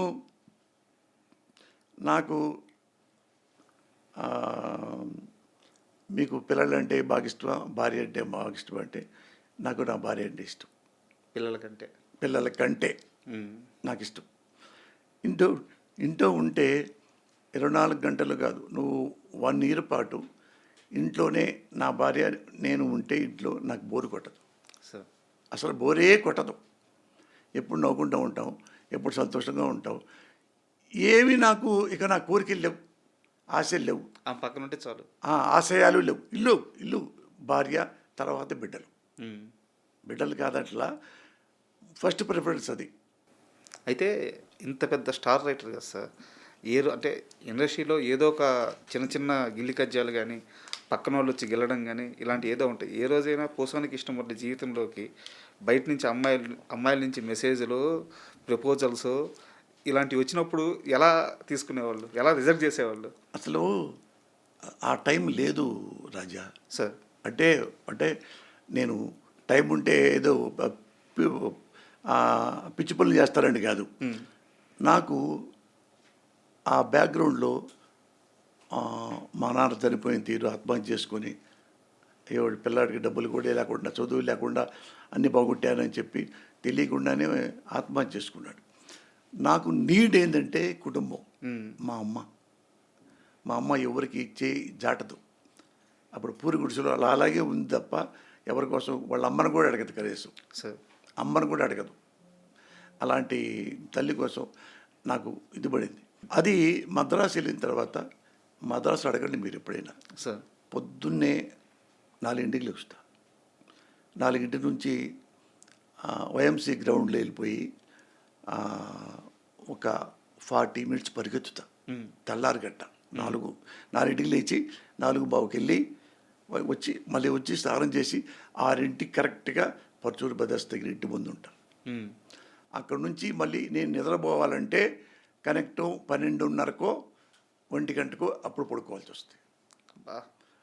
ఇక నాకు ఎవరూ చూడాలి, నిద్రే సరిగ్గా లేదు. అది అట్టా సేమ్ అట్ట కాకుండా ఫస్ట్ ఫిల్మే సూపర్ హిట్ అయిపోయింది పోలీస్ బ్రదర్స్.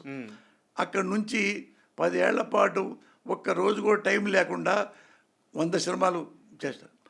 అది నేను రాసి ఇప్పుడు ఏ రంభ ఉర్వశి అదే తొక్కడానా ఏమి నాకు అట్లాంటివి ఏమి లేవు, రాలా.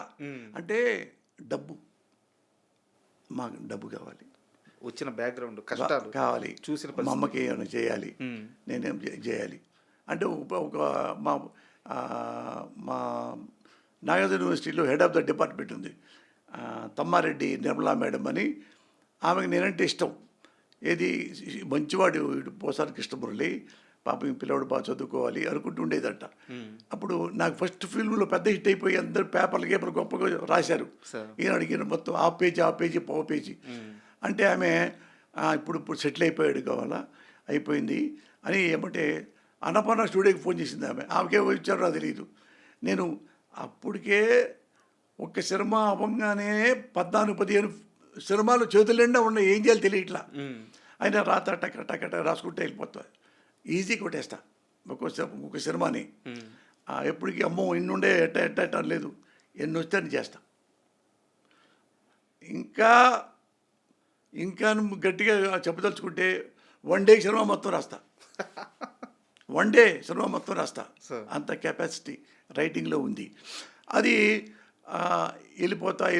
రాము గారే నన్ను అడుగుతా, రాము నన్నే చెప్పింది రికమెండేషన్ అందరికీ, పోసాని కృష్ణమురళి అతను చాలా బాగా రాస్తాడు, అతను పెట్టుకోండి అనేవాడు ఆర్జీవి గారు. ఎందుకంటే నేను బాయ్గా ఉన్నప్పుడే శివ సినిమా పెద్ద హిట్ అయిన తర్వాత 2వ సినిమాకి రామ్ గోపాల్ ఎంత ఫైరు కనపడ్డ ఎవరు అపాయింట్మెంట్ కూడా ఇవ్వడు. ఎవరో చెప్పారట రామానాయుడు గారు, 2వ సినిమా చేస్తున్నావు కదా రామ్ గోపాల్ వర్మ శివ తర్వాత, నీకు కొత్తగా కావాలంటే నా రైటర్స్ అంటే పచ్చోళ్ళ కుర్రోడున్నాడు, ఒకడు చదువుకుంటున్నాడు డాక్టరేటు, వాడు నీతులు రాస్తాడు, బూతులు రాస్తాడు, ఏమైనా రాయగలడం. అది పెట్టుకుంటే అవునా చదువు డాక్టరేట్ చేస్తాడా, అవునంటే అతను పిలిపించాడు సార్ అని. పిలిపించడానికి ఎవరెవరు ఉన్నారు, మనీ డైరెక్టర్ నాగేశ్వరరావు, తేజ కెమెరామెన్, వాళ్ళిద్దరు మద్రాసు తిరుగుతున్నారు మీకోసం.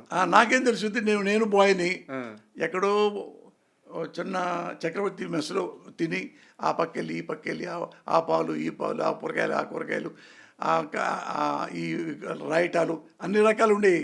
గురువు గారి ఇంట్లో సపర్యలు కూడా చేసేవాళ్ళు. అవే నా సంబరాలు రాంబాబు అనుకోండి. అట్లా రెండు మూడు తెలియలా. ఎప్పుడో ఒకసారి వస్తుంటే ఎదురుపడ్డారు. ఏమయ్యా నువ్వు ఎక్కడున్నావు ఏంటంటే అన్నది నేను వస్తున్నాను అంటే ఎవరండి మీరంటే నేను రామ్ గోపాల్ తెలుసు కాబట్టి తెలుసు శివ డైరెక్టర్ కదా అన్న.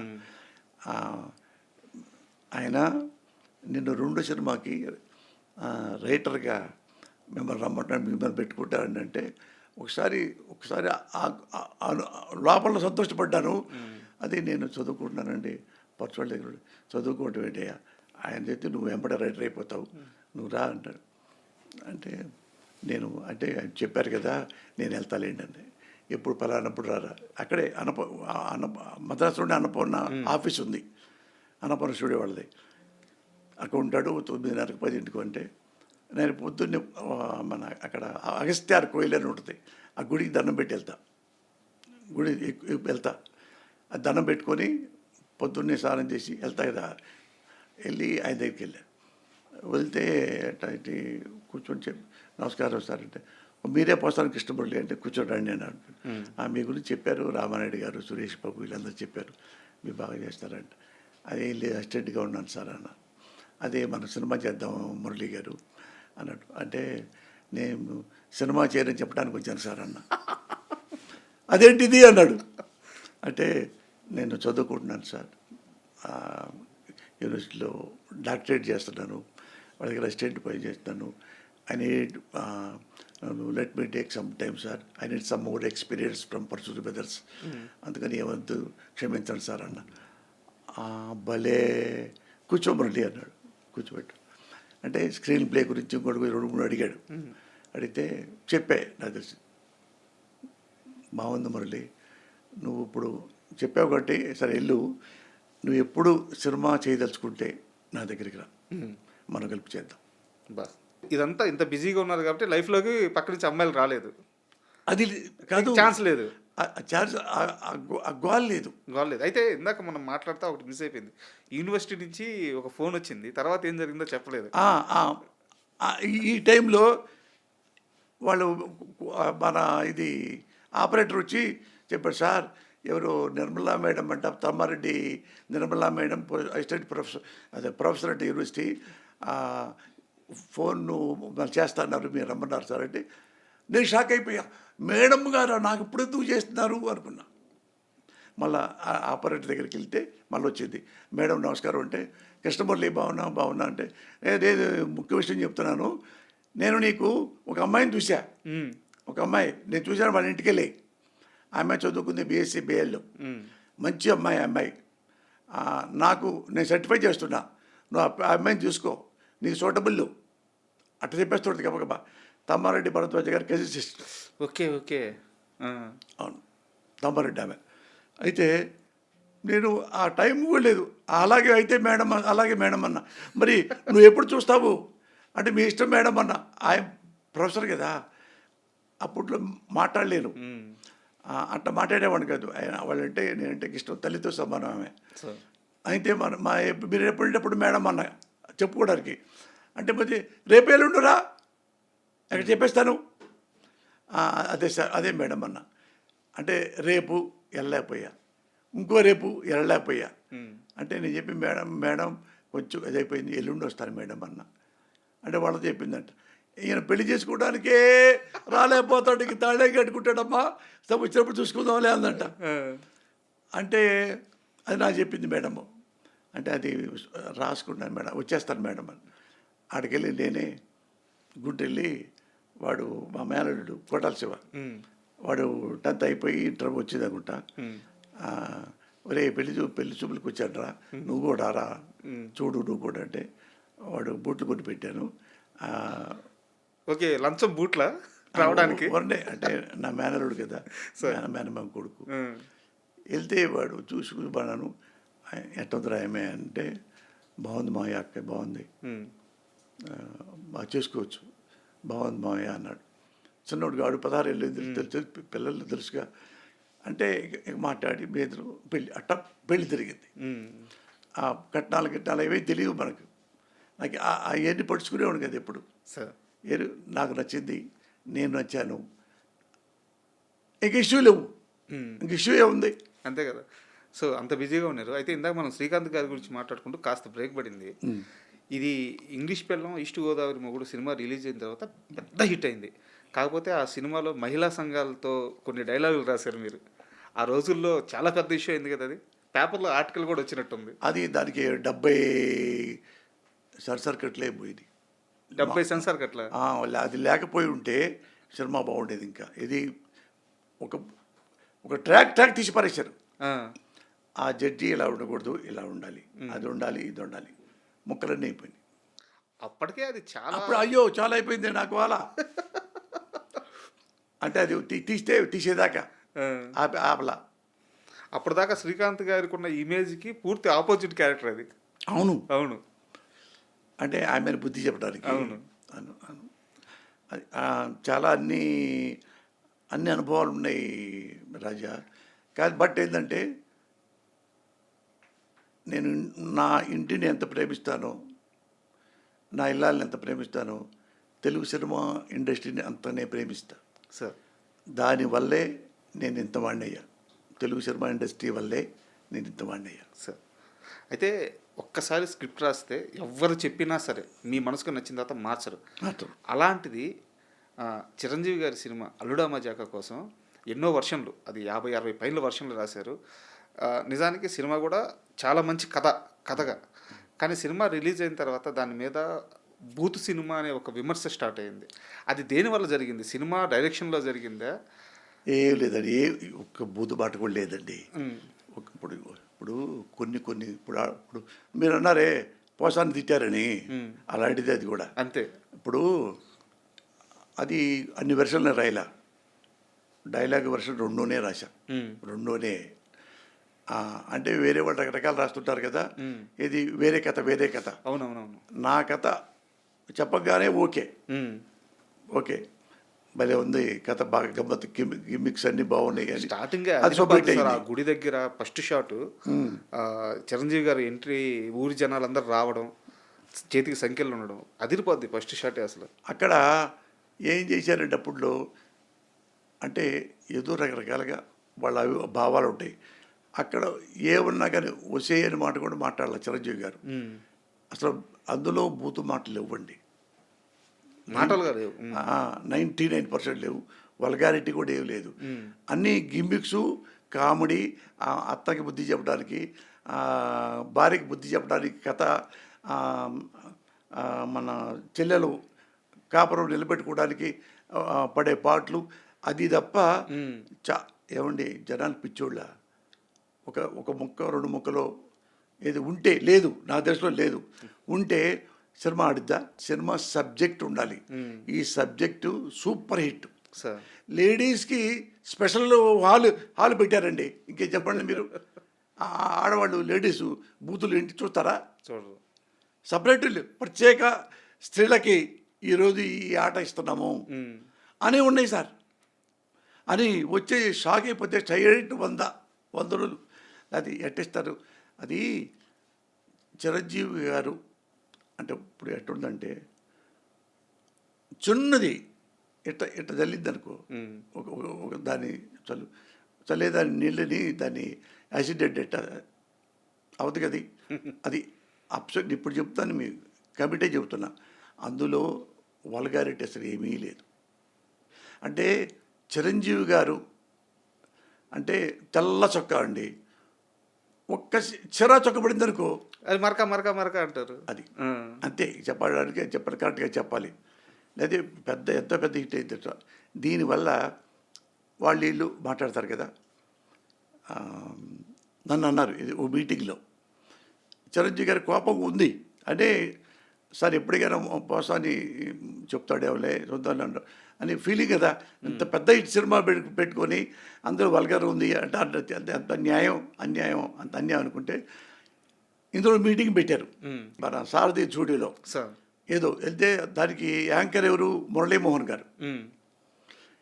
కృష్ణారెడ్డి గారు కూడా ఉన్నారు, కృష్ణారెడ్డి గారు, వేరే వేరే జర్నలిస్టులు మొత్తం మొత్తం ఉంటే ఏమండి ఈ సమాజము ఇది సినిమాల్లో ఇట్లా ఇంత సినిమా పెద్ద హీరో కూడా ఇది చేస్తున్నారు అని జర్నలిస్టులు వాళ్ళు ఒకళ్ళు మాట్లాడారు, నన్ను అడిగారు. ఏమండి సినిమా మీరు ఆడాళ్ళు గీడాళ్ళు మొత్తం వచ్చి ఉన్నారు, ఎవరైనా అంటే జర్నలిస్ట్ అలా లేచి ఏమండి ఎప్పుడన్నా అన్నం లేదనుకో సద్దన్నం కూడా తింటారు గతి లేక, అలాగే ఏ సినిమా లేక ఈ సినిమాలో అదే అన్నట్టు ఏదో మాట మాట్లాడాడు. ఓకే, అటు మాట నేను అన్నాను, ఏమయ్యా ఆ సినిమా కాదు వేరే సినిమాలు లేవా, ఎందుకు ఆడింది సినిమా 100 days మీరు చెప్పండి, ఎందుకంటే ఏమయ్యా రోడ్డు మీద కూరగాయలు ఉంటాయి, కూరగాయల్లో చూసుకుంటారు వంకాయ, ఇది పుచ్చు పక్క తీసుకుంటారు, మంచి వంకాయ తీసుకుంటారు, కొనుక్కుంటూ వెళ్తారు. అలాగే అక్కడ సెంటర్లో 10 సినిమా థియేటర్లు ఉన్నాయి, ఏ సినిమాల్లో మంచి సినిమా ఉంది అనుకుంటే వాళ్ళు ఆ సినిమాకి వెళ్తారు. మరి ఆడాళ్ళద్దు అనుకోబట్టే కదా అరుడా మజాగా మంచిగా ఉందని గతి లేక సినిమా చూశారు అని చెప్తారేంటి, వంకాయే ఇంత పురుగుంటి తీసి పక్కన పడేస్తారు, సినిమా ఎందుకు చూస్తారు అని ఎగ్జాంపుల్ చెప్పిన తర్వాత మురళీమోహన్ వాళ్ళు ఉంటే నేను ఇది ఈనాడులో కూడా ఇట్లేదు ఉందండి, ఇందులో వల్గారిటీ లేదు, మౌన పోరాటం సినిమా ఉంది కదా రామోజీరావు గారి సినిమా, అది పేరు చెప్పా, రామోజీరావు గారి సినిమా, రామోజీరావు గారు వాళ్ళు కూడా చూతి తెలుసుద్ది. అందులో మౌన పోరాటంలో ఒక రైలు పెట్టిలో ఒక అమ్మాయి ఎక్కింది, ఆ పెట్టిలోనే హీరో ఉన్నాడు, అదే హీరోయిన్ ఉంది, ఉంటే పైనుండి అది ఆమె తేనె తొట్టి ఉంది, తొట్టెలోంచి తేనె హీరోయిన్ వీపు మీద, గిరిజన అమ్మాయి వీపు మీద పడుతుంటే హీరోయిను నేలకి చాపి ఆమె మీద అని నాకి తేనె నోతిలో పెట్టుకుంటున్నాడు, అది తెలియలేదు రామోజీరావు గారికి, అది వల్గారిటీ కదా, అంటే నాకుతారు ఎవడన్నా. మరి ఆ సినిమాలో మరి ఉంది కదా సార్ మురళీమోహన్ గారు, మీరు చెప్పండి అది వల్గారిటీ కాదా? ఎవడేం మాట్లాడే అంటే చెప్పండి అది అంటే నేను అన్నాను, ఆ సినిమాలో కూడా నేను స్టేట్గా రాశా అన్న, గప్చిప్ అయిపోయారు. ఇక మరి ఇది సూపర్ హిట్ అన్నారు, దాన్ని ఆడింది, అంత వల్గర్ ఉందే, అంత వల్గరే అల్లు మజాక లేదే, అప్పట్లో వాగింది నేను ఎప్పుడు 30 ఏళ్ళ కిందట, అప్పుడు అలాగే ఇప్పుడు ఇలాగే. అయితే ఇండస్ట్రీలో నాకు తెలిసినంత వరకు మీరు పనిచేసిన ఆ మొత్తం కాలం కానీ తర్వాత కాలంలో కానీ చిరంజీవి గారిని అమితంగా ప్రేమించారు, మీరు బాగా ఇష్టపడ్డారు, ఆయన స్కిల్స్ కానీ ఆయన హీరోయిజం కానీ ఆయన స్టైల్ కానీ చాలా ఇంటర్వ్యూలో చెప్పారు. అంటే నేను రాజకీయాలు మాట్లాడట్లేదు సార్, ఈరోజు చిరంజీవి గారితో మీ రిలేషన్ ఎలా ఉంది?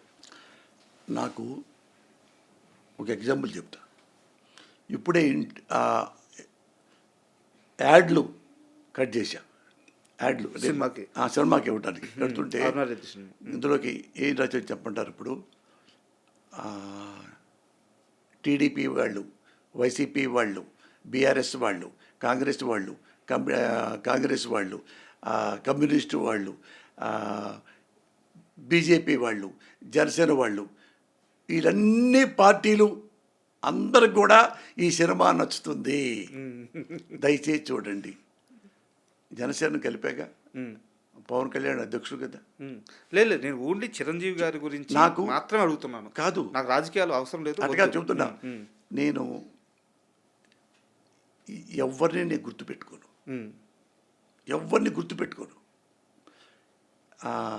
ఎవరిని నాశనాన్ని కోరుకోను నేను. లేదు, ఎప్పుడు అభిప్రాయ భేదాలు ఉన్నప్పుడు దూరంగా ఉంటాం మేలు అనుకుంటాను తప్పితే నేను ఈ నాశనం చేయాలి. ఏమండి నన్ను తిట్టిన వాళ్ళు కూడా నా వెనక మీరు చెప్పారే నన్ను వాళ్ళు కూడా వాళ్ళకి ఒంటి మీద బట్టలు కూడా లేకుంటే బట్టలు కొని పెట్టానండి. ఇంటి మీద అన్నం తినడానికి బల్లలు కూడా లేకుంటే అంటే ఇప్పుడు నేను తినే డైనింగ్ టేబుల్ వెంటనే తీసుకెళ్ళి వాళ్ళ ఇంటికి ఇచ్చానండి హైదరాబాద్లో. మందుకేది అది నవ్వింది మావిడ, మన కొత్తది పెట్టుకుందా అబ్బా, అది వంకతో కొత్తది పెట్టుకుందో అది తీసుకుంటారా, పెట్టుకోండి, మీ ఇంటి పెట్టుకోండి, ఏమైనా కావాలంటే చెప్పండి, ఇంక ఇస్తా అని చేస్తాను తప్ప వాడిని నాశనం చేయట్రా. సార్ లేదు, అది ఎప్పుడు లేదు సార్. నాకు తెలియని మ్యాటరు రాజా ఇది. అంటే అందుకనే మేము బాగుంటాం. మనసులో ఇష్టం అలాగే ఉంది చిరంజీవి గారి మీద. కాదు, చిరంజీవి గారు నన్ను ఏం చేశారు చెప్పండి ఆయన్ని ద్వేషించడానికి? అంటే నాకు ఒక అభిప్రాయం ఉంటుంది, ఆ అభిప్రాయాన్ని చెప్తాను, అది నచ్చనప్పుడు నేను ద్వేషిగా మారిపోతాను. అది అంతవరకే కానీ అంతవరకు నాకు ఆయన నన్నేం చేశారు పాపం. ఇప్పుడు ఆయన కూడా మాట వస్తే ఎప్పుడు నవ్వుతాడు తప్ప ఆయన ఎవరి ద్వేషాన్ని కోరుకోవడానికి నాకు తెలుసు సార్. ఎవరి ద్వేషాన్ని నేనే ఏమండి, ఆయన పద్ధతులు ఉంటాయి, నా పద్ధతులు నాతో ఉంటాయి. అతని పద్ధతి ఏంటంటే మీ ఇప్పుడు వెళ్ళండి, ఎవరైనా సరే నువ్వెవరు అండవు, ఎవరు ఓ జర్నలిస్ట్ గారా రండి ప్లీజింగ్గా మాట్లాడతారు తప్ప ఎప్పుడు అవమానించి ఎవరిని ఈ రోజు వరకు పంపించి ఎరగడం సార్ మేము చూసి ఎరగం. క్లీన్గా ఉంటాడు, ఫ్రెండ్లీగా ఉంటాడు. అది దురదృష్టం. అంటే రాజకీయాలంటే నథింగ్ బట్ సర్వీస్. ఈ సర్వీసు ఇందులో పెట్టే డైలాగ్, ఈ సర్వీసు రకరకాలుగా ఉంటాయి. అందుకని కొంతమంది రాజకీయాల్లో ప్రజాసేవ కోసం వస్తున్నారా, వ్యాపారం కోసం వస్తున్నారా అనేది కథ ఇందులో. సార్ సో పెద్ద సబ్జెక్టే తీసుకున్నారు. చిన్న సబ్జెక్టే కానీ చాలా లోతుండే సబ్జెక్ట్ కదా సార్ రాజకీయం అంటే అది ఇంతవరకే ఉంచా. అంటే ఇది తప్పు కదా అన్నట్టుగా ఉంచాను తప్ప ఏ ఒక్క మనిషిని మెన్షన్ చేసి కానీ ఇండైరెక్ట్గా కానీ ఏమి లేవు. క్లీన్ ఆపరేషన్ దుర్యోధనలాగా అది కొంత ఉంటుండి, మిగతా ఎక్కువ ఫ్యామిలీ డ్రామా ఉంటుంది సార్. చాలా మంచి డ్రామా. ఆమె పేరు బొమ్మారెడ్డి అరుణారెడ్డి, రెడ్డి వారి అమ్మాయి, రెడ్డి గారి అమ్మాయి. అలా కథ పెట్టుకున్నా మంచిది. నేను ఎప్పుడు వాళ్ళని బట్టి సినిమా అటు రాయలేదు. మీరు చూడండి సార్, ఇప్పుడు మీరు సినిమా చూడండి, తెలిసిపోయింది మీకు. ఎక్కడ ఒక వల్గరు మాట కానీ, విజువల్గా కానీ, వెర్బల్గా కానీ, ఇంటెన్షన్గా కానీ ఎప్పుడు ఆ సినిమాలో లేదు. ఏం లేదు, క్లియర్గా ఉంటుంది. మనశ్శాంతికి చూస్తే మీకు సినిమా ఇష్టపడతారు. సో ఇప్పుడు సినిమా ఇంత కష్టపడి తీస్తున్నారు కదా సార్, అంటే ఇది ఏంది మీ సెకండ్ ఇన్నింగ్స్ అనుకోవచ్చా? ఎందుకంటే వరుసగా సినిమాలు తీయాలన్న ఆలోచన ఏమన్నా ఉందా? కాదు, సినిమా సంవత్సరానికి ఒకసారి చేసుకుంటూ వెళ్దాం అనుకుంటున్నా. ఓకే. అంటే ఇప్పుడు ఈ చేసేలోపే 4-5 సినిమాలు వచ్చినాయి. అంటే ఆపా, అంటే ఈ సినిమా అయిన తర్వాత చేస్తాలే భయ్యా అని చెప్పా. అంటే వృత్తి చేస్తా, ఏం చేస్తా, ఒక రోజు ఏం చేస్తా, 2 రోజులు ఏం చేస్తా, వచ్చారు నీ సినిమా చేస్తున్నా కదా మళ్ళీ డిస్టర్బ్ అవుద్దు అని చెప్పి యాక్టర్గా మిస్ అవుతున్నాం సార్ మిమ్మల్ని. నేను అయ్యో నాకేం తెలుసు, సినిమా తప్ప ఏం తెలియదు రాజా, ఒక సినిమా తప్ప ఏమీ తెలియదు. అంటే చాలామంది ఆర్టిస్టులు ఉన్నారు సార్, చాలా గొప్ప వాళ్ళు ఉన్నారు, నేను కాదని. అయితే ఆ చెంప మీద దెబ్బ పడంగానే యేసునాథ ఇలా అనడం, అవన్నీ అలాంటి చిన్న చిన్న జిమ్మిక్లు, ఆ మ్యాజిక్లు, స్క్రీన్ మీద పోసాన్ని మాత్రమే ఇచ్చే ఎక్స్ప్రెషన్స్ అవి మిస్ అవుతున్నాం. అది అందరూ అంటారు. ఇప్పుడు నార్త్ నేను కాశ్మీర్ కానీ, వెస్ట్ బెంగాల్ కానీ, గుజరాత్ కానీ, మద్రాస్ కానీ ఎవరు వెళ్ళినా అందరినీ రాజాజీ అని పిలుస్తారు. ఇప్పటికి వెస్ట్ బెంగాల్ ఎయిర్పోర్ట్ దిగితే అందరూ రాజాజీ అనేవాడు. కాశ్మీర్ వెళ్తే ముస్లిం, మేము ఇట్లా కట్టుకొని వెళ్తుంటే ఒక నడిచాము, షాపుల పక్క ముస్లిమ్స్ ఎక్కువ కదా, అంటే ఓ రాజాజీ, ఆర్ యూ రాజాజీ? జీ రాజాజీ ఆంకే దేఖా మై పచానా. అట్లా మా రాజస్థాన్ వెళ్ళాము, షూటింగ్కి వెళ్ళాం కదా, రాజస్థాన్లో కొన్ని వేల మంది. అది అదృష్టం, డబ్బింగ్ ఎక్కువ నాకు పేరు వచ్చింది. ఇక్కడ ఎట్ట పేరు వచ్చిందో ఆ డబ్బింగు వాడు నాలాగా డబ్బింగ్ చెప్పాడు వాడు. ఆ. అది బాగా క్లిక్ అయినాయి అన్నీ, ఆల్మోస్ట్ అన్నీ. సో అందుకే అడుగుతున్నాను. అయితే ఒకటి చెప్పండి సార్, రచయితగా మీరు సంపాదించిన ఆస్తి ఎక్కువ, నేను డబ్బుల గురించే మాట్లాడుతున్నాను. అవును. గౌరవం పేరు కాకుండా ఓన్లీ కమర్షియల్గా డబ్బుల గురించే మాట్లాడుతాం. రచయితగా పోసాని కృష్ణమురళి ఎక్కువ సంపాదించాడా, నటుడుగా ఎక్కువ సంపాదించాడా? నటుడిగా సంపాదించా, రెండు సంపాదించా. ఎక్కువ ఏది? ఎక్కువ అంటే ఇదే రానా, ఇది సినిమా రైటర్గానే. రైటర్గానే. అప్పట్లో డబ్బులు ఎక్కువ, అప్పుడు కొత్త ఎక్కువ డబ్బులు సంపాదించిన వాడిని. ఎందుకంటే నేను ఫస్ట్ సినిమా పోలీస్ బ్రదర్స్ పెద్ద హీట్ కొట్టిందంటే మొత్తం ఇండస్ట్రీ మొత్తం ఒకసారి తుఫాన్ అయిపోయింది. అందరూ కూడా రామకృష్ణ అంటే పెద్ద పెద్ద వాళ్ళు ఫోన్ చేసి, మురళి గారు భలే డైలాగ్స్, మురళి గారు భలే సీల్స్ రాశారు మీరు, ఎవర్ ఇట్లాంటి చూడాల, ఇట్లాంటి మంచి సీల్స్ ఇప్పుడు మేము అంటే కూడా రామకృష్ణ గారు అందరూ. అందుకని అక్కడి నుంచి ఎంత అడిగితే అంత ఇచ్చేవాళ్ళు, ఎంత అడిగితే అంత. 2 రోజులు అయిపోయి సినిమా టక్ కొంచెం రాసుకునేవాడిని, 3వ రోజు చేతికి ఇచ్చేవాడిని. అయితే ఇదే నాకు ఒకటి చెప్పారు సార్, మీకు బాగా సీనియర్ జర్నలిస్టు, మీకు బాగా తెలిసిన వాళ్ళే, పోసాని కృష్ణమురళి పరుచూరి బ్రదర్స్ దగ్గర పనిచేసి బయటకు వచ్చి పరుచూరి బ్రదర్స్ ఆ టైంకి తీసుకుంటున్న అమౌంట్ కంటే ఎక్కువ తీసుకున్నాడు, తర్వాత ఆ రికార్డింగ్ ఎవరికి లేదు అని చెప్పారు. అది వాంటెడ్గా మీరు వాళ్ళకంటే ఎక్కువ కావాలని కూర్చున్నారా, లేకుంటే మీకు ఇండస్ట్రీ ఇచ్చేసిందే? అట్లా కాదు, ఎవరన్నా వాళ్ళకంటే నాకు ఎక్కువ కావాలి, వాళ్ళకంటే తక్కువ కావాలి, ఎవడిస్తాడు? ఎందుకు ఇస్తాడు? స్కిల్ ఉండాలి, దమ్ము ఉండాలి. నా సక్సెస్ని బట్టి ఇటు బాగా రాయగలడు ఒకటే లెక్క. వాళ్ళకి ఏంటంటే ప్రొడ్యూసర్స్కి అప్పుడు డైరెక్టర్స్కి కానీ పోసాని ఒకసారి ఓట్లో కూర్చోబెట్టండి, ఇచ్చి వెళ్ళిపోతాడు స్క్రిప్ట్ అనేవాళ్ళు. ఫాస్ట్గా కూర్చుంటాను, రాసేవాడిని. 6 అవరంగానే ఇంటికి వచ్చేవాడిని, మూసేసి లైట్లు పెట్టేవాడు కదా. ఇంట్లో కూర్చొని నేను మావిడే ఉండేవాళ్ళం, నేను అన్నదిని మళ్ళీ రాసుకుంటా 2:30 దాకా రాసేవాడిని. రాసి మళ్ళా 5:30కి లేచి 5:30 5:30కి దిండు కారు వెనకేసుకొని పడుకుంటా ఉండేవాడిని. ఆఫీస్కి వెళ్తుండేవాడిని అనమాట. తెల్లారితే 6:15కి 6:15కి నేను కథ చెప్పాలి, వాళ్ళు వెయిట్ చేయాలి తెల్లారిగట్ట. అట్లా 16-17 సినిమాలు శ్రీహరి కూడా టక్కన ఎదురు లేచి కూర్చునేవాడు.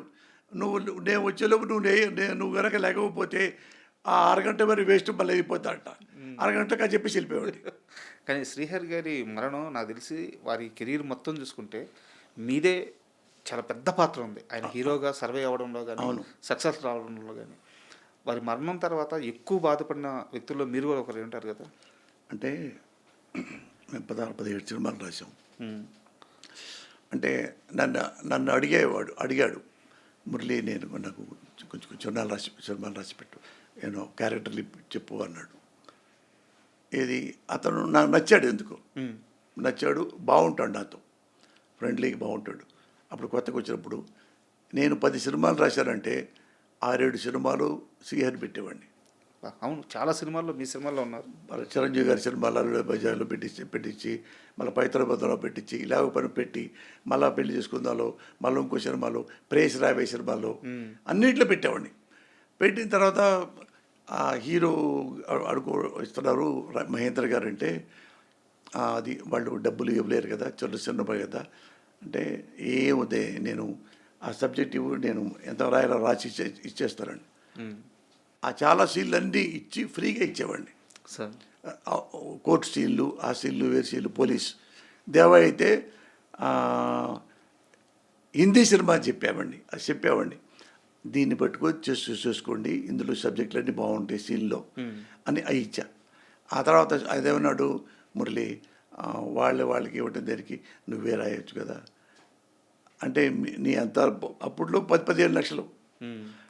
అప్పుడు ఒక సినిమాకి మీరు తీసుకొని నీ పేరు మీద నేను కథా మాటలు రాస్తే నా హీరో చెప్తే కొద్దిగా పైకి వస్తాను నేను, అవి చిన్నవి కదా అంటే, అప్పుడు సాంబయ్య అంతే ఫోటోస్ ఎంత ఇవ్వలే అంటే, ఏమొద్దులే అని చెప్పి నాకు 2 లక్షలు ఇవ్వండి చాలన్న.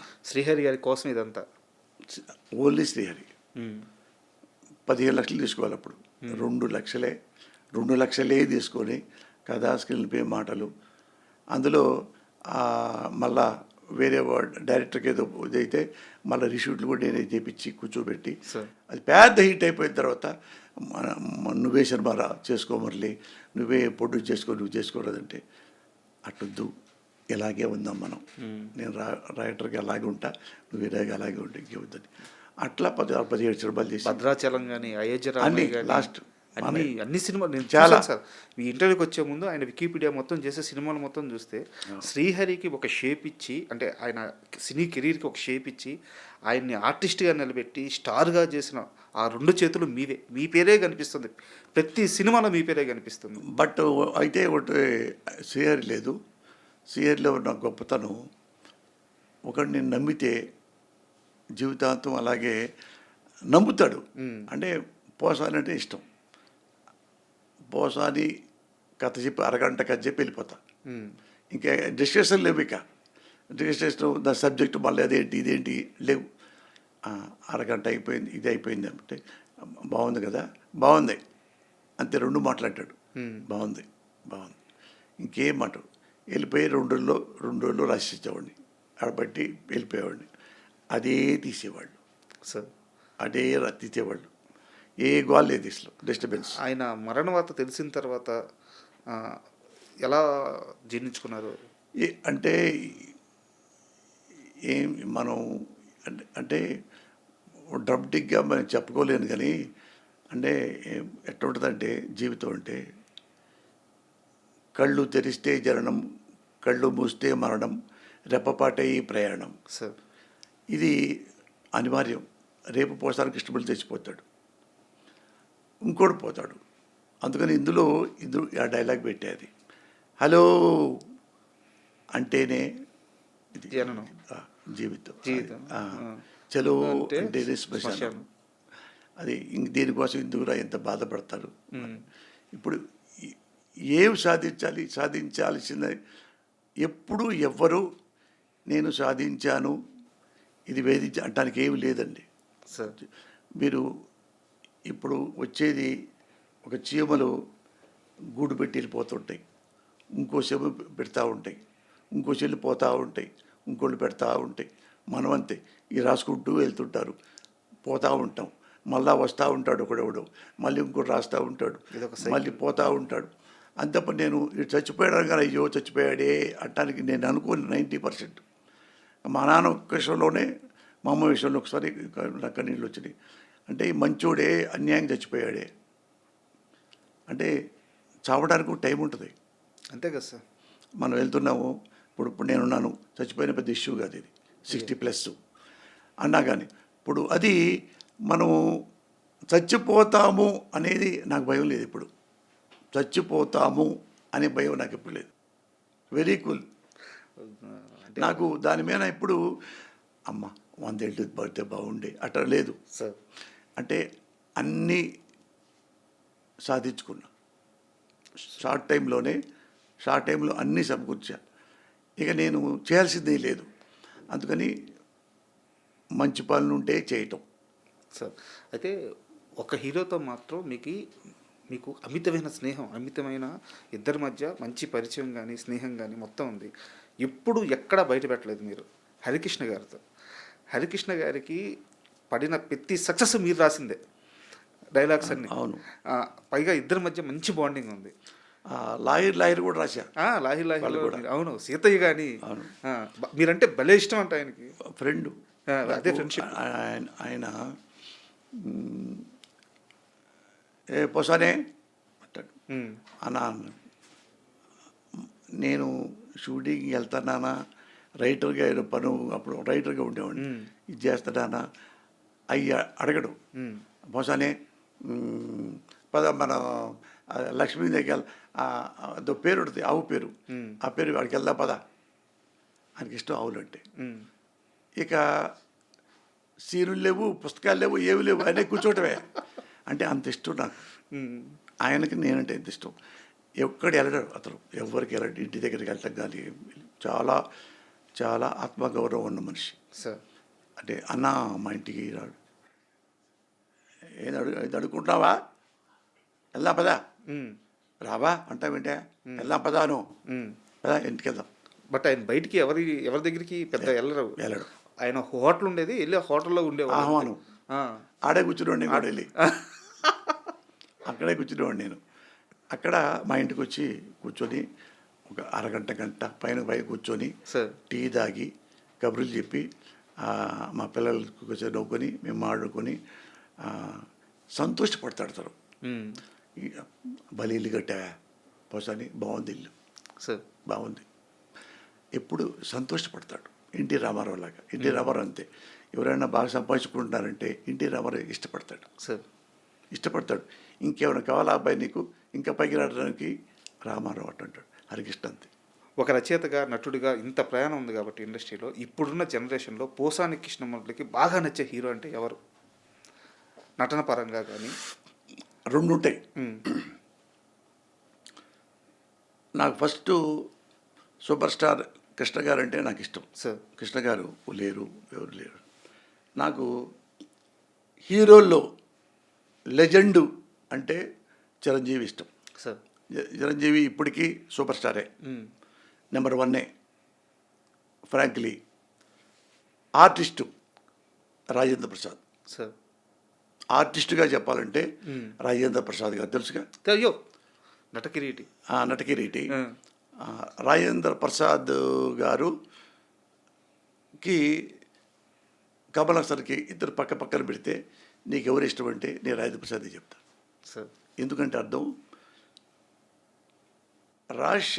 రాజేంద్ర ప్రసాద్ బిహేవియర్ ఎట్లా ఉంటుందంటే, ఇప్పుడు కామెడీ సినిమా, కామెడీ సీన్ తీశారు, ఇది కామెడీ సినిమా అంటే కామెడీ అయిపోయింది, కానీ వెంటనే మినిట్లో స్పాట్లోకి వెళ్ళి కామెడీ చేసేస్తాడు. కూర్చుంటాడు, బజ్జీలు తాగుతాడు, టీ తాగుతాడు ఏదో అనగానే, సార్ ఇది కన్నీళ్ళది, ఓ అమ్మ చనిపోయిన సీన్ కూడా ఇవ్వాలి పెట్టారా, ఇది అమ్మ సీన్. అక్కడికి వెళ్ళంగానే చచ్చిపోయింది సార్ మా అమ్మ, వెంటనే వేరియేషన్, చచ్చిపోయింది సార్ మా అమ్మ, ఎందుకు చచ్చిపోయింది సార్ మా అమ్మ. అసలు ఏమీ మాట్లాడకుండా ఏడిపిస్తాడు. సార్ ఏమీ మాట్లాడకుండా. కమల్ హాసన్ ప్రిపేర్ అవ్వాలి యాక్టింగ్ చేయడానికి, ఇతను ప్రిపేర్ అవ్వడం, ఇన్వాల్వ్ అవుతాడు. రాజేంద్ర ప్రసాద్లో ఉన్న గొప్పతనం అది. సెకండ్లో అలాంటి ఆయన నన్ను చూస్తే నన్ను నవ్వుతాడు. ఆయన సీన్ పెట్టాము, ఆయన బెడ్ మీద ఉన్నాడు హాస్పిటల్లో, నేను కూర్చొని ఏ సార్ బాగున్నారా, తగ్గిందా, ఈ మాట చెప్పడానికి అటు చూడంగానే పెద్దగా నవ్వాడు. నేనంత కామెడీ నిన్ను చూస్తే మాత్రం నాకు నవ్వు వస్తుందబ్బా అనేవాడు. అది అతను తెలుగు ఇండస్ట్రీలో బెస్ట్ ఆర్టిస్ట్ సార్ నా దృష్టిలో. సూపర్. అంతే, అయి better than Kamal Haasan. Super sir. అయితే దీని కంటిన్యూటీ సినిమా ఇండస్ట్రీ గురించే, ఇప్పుడు మీ మేనల్లుడి గురించే, మీ దగ్గర శిష్యరికం చేసి ఈ స్థాయికి ఎదిగి ఇప్పుడు one of the biggest director ఇండస్ట్రీలో బాలయ్య గారితో సినిమా దిగిపోతున్నారు కొరటాల శివ గారు. సో మీ అల్లుడి ఆ ప్రయాణం, ఆ సక్సెస్ చూస్తున్నప్పుడు, మీ మేనల్లుడి సక్సెస్ చూస్తున్నప్పుడు ఒక మేనమావ ఏనిపిస్తుంటుంది? ఎందుకంటే మేనమావ అంటే మరో తండ్రి అంటారు. కాదు, ఇప్పుడు హిట్లు ఫ్లాప్ రెండు ఉంటాయి. ఒకటి ఏం చేయాలంటే, హిట్ అయినా ఫ్లాప్ అయినా కూల్గా ప్రయాణం సాగిస్తే సినిమా ఇండస్ట్రీ చివరిదాకా ఉంటాడు. అది చెప్పదలుచుకుంది, ఎందుకంటే ఏం లేదు. ఫ్లాప్ అయిందనుకో ఏడవక్కర్లా, హిట్ అయిందనుకో పొంగి కబ్బులకి వెళ్ళి డ్యాన్స్లు వేసి డక్కటక్క అని వెళ్ళక్కర్లా.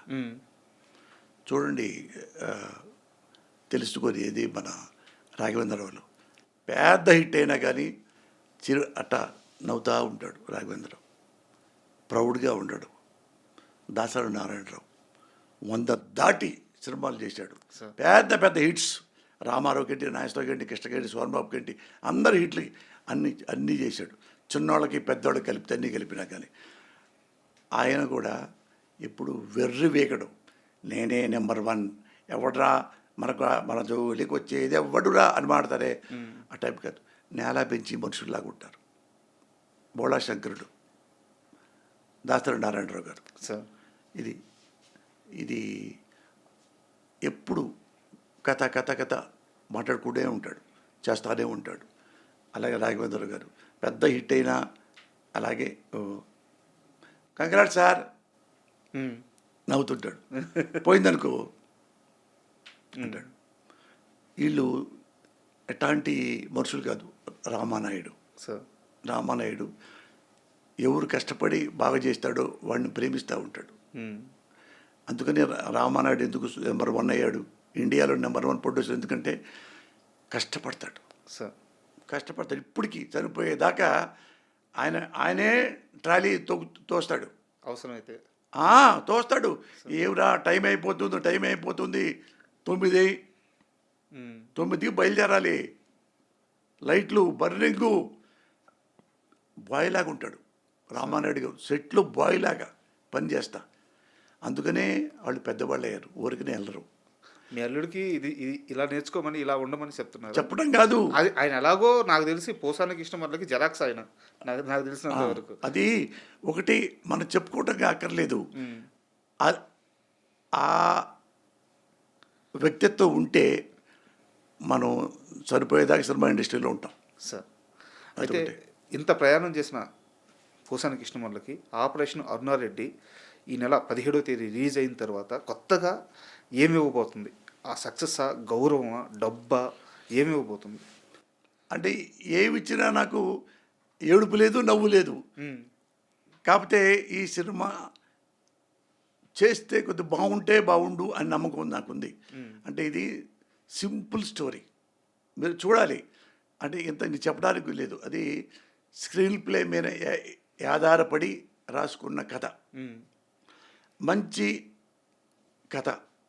నేను రాసుకుంది ఇదివరలాగా ఎమోషనల్స్ బాట ఆ టైప్ కాకుండా సింపుల్గా ఇలాంటి కథ రాద్దాం చానాళ్ళకే సార్ అని నాకు కోరిక. అట్ట రాశా. డిసప్పాయింట్ అవ్వదు అనుకుంటున్నాను. అది చెప్పిందనుకో, ఒక బాగా సక్సెస్ అయితే కనీసం ఏదో ₹1 కోటి వస్తే ఒక 10 మందికి 20 మందికో గుండె ఆపరేషన్లు చేసడానికి అవకాశం ఉంటుంది. Waiting sir. ఎందుకంటే ఆపరేషన్ అరుణారెడ్డి అనే సినిమా మీకెంత ప్రత్యేకం మాకు తెలియదు, కానీ మాకు మాత్రం చాలా ప్రత్యేకం, కామన్ ఆడియన్స్కి, మా జర్నలిస్టులకు కానీ. ఎందుకంటే మళ్ళీ మిమ్మల్ని సినిమా ఇండస్ట్రీలోకి లాక్కొచ్చిన సినిమా కొంచెం గ్యాప్ తర్వాత. అవును. సో అందుకని మాకు ఆ సినిమా చాలా ఇంట్రెస్ట్. వెయిట్ చేస్తున్నాం సార్. మీలాంటి మంచి మనిషికి మంచి సక్సెస్ దక్కాలి, మీరు ఇండస్ట్రీలో చాలా యాక్టివ్గా ఉండాలి, అండ్ యాక్టింగ్ కూడా స్టార్ట్ చేయండి sir, please. Thank you very much sir. And for more videos, please subscribe to iDream channel. Subscribe to iDream Media. Please subscribe to iDream. Please subscribe to iDream. Please subscribe iDream. And please subscribe to iDream. For more videos, subscribe to iDream. please like, share and subscribe to the channel. Congratulations, iDream. Subscribe to iDream. Subscribe to iDream. So subscribe to iDream Media. iDream team andarki huge congratulations. Please subscribe iDream Media. Please subscribe to iDream. Subscribe iDream. Please subscribe to iDream. iDream అంటే నా కళల channel subscribe చేసుకున్న నోరు తిరుగుతలేదు, మీరైతే గంట గుర్తు కొట్టండి. For more such videos, please subscribe to iDream. Subscribe to iDream. Please subscribe to iDream. Please subscribe iDream Media. Please do subscribe to iDream. Please subscribe to iDream Media. For best entertainment and information, please subscribe iDream. And don't forget to subscribe to iDream.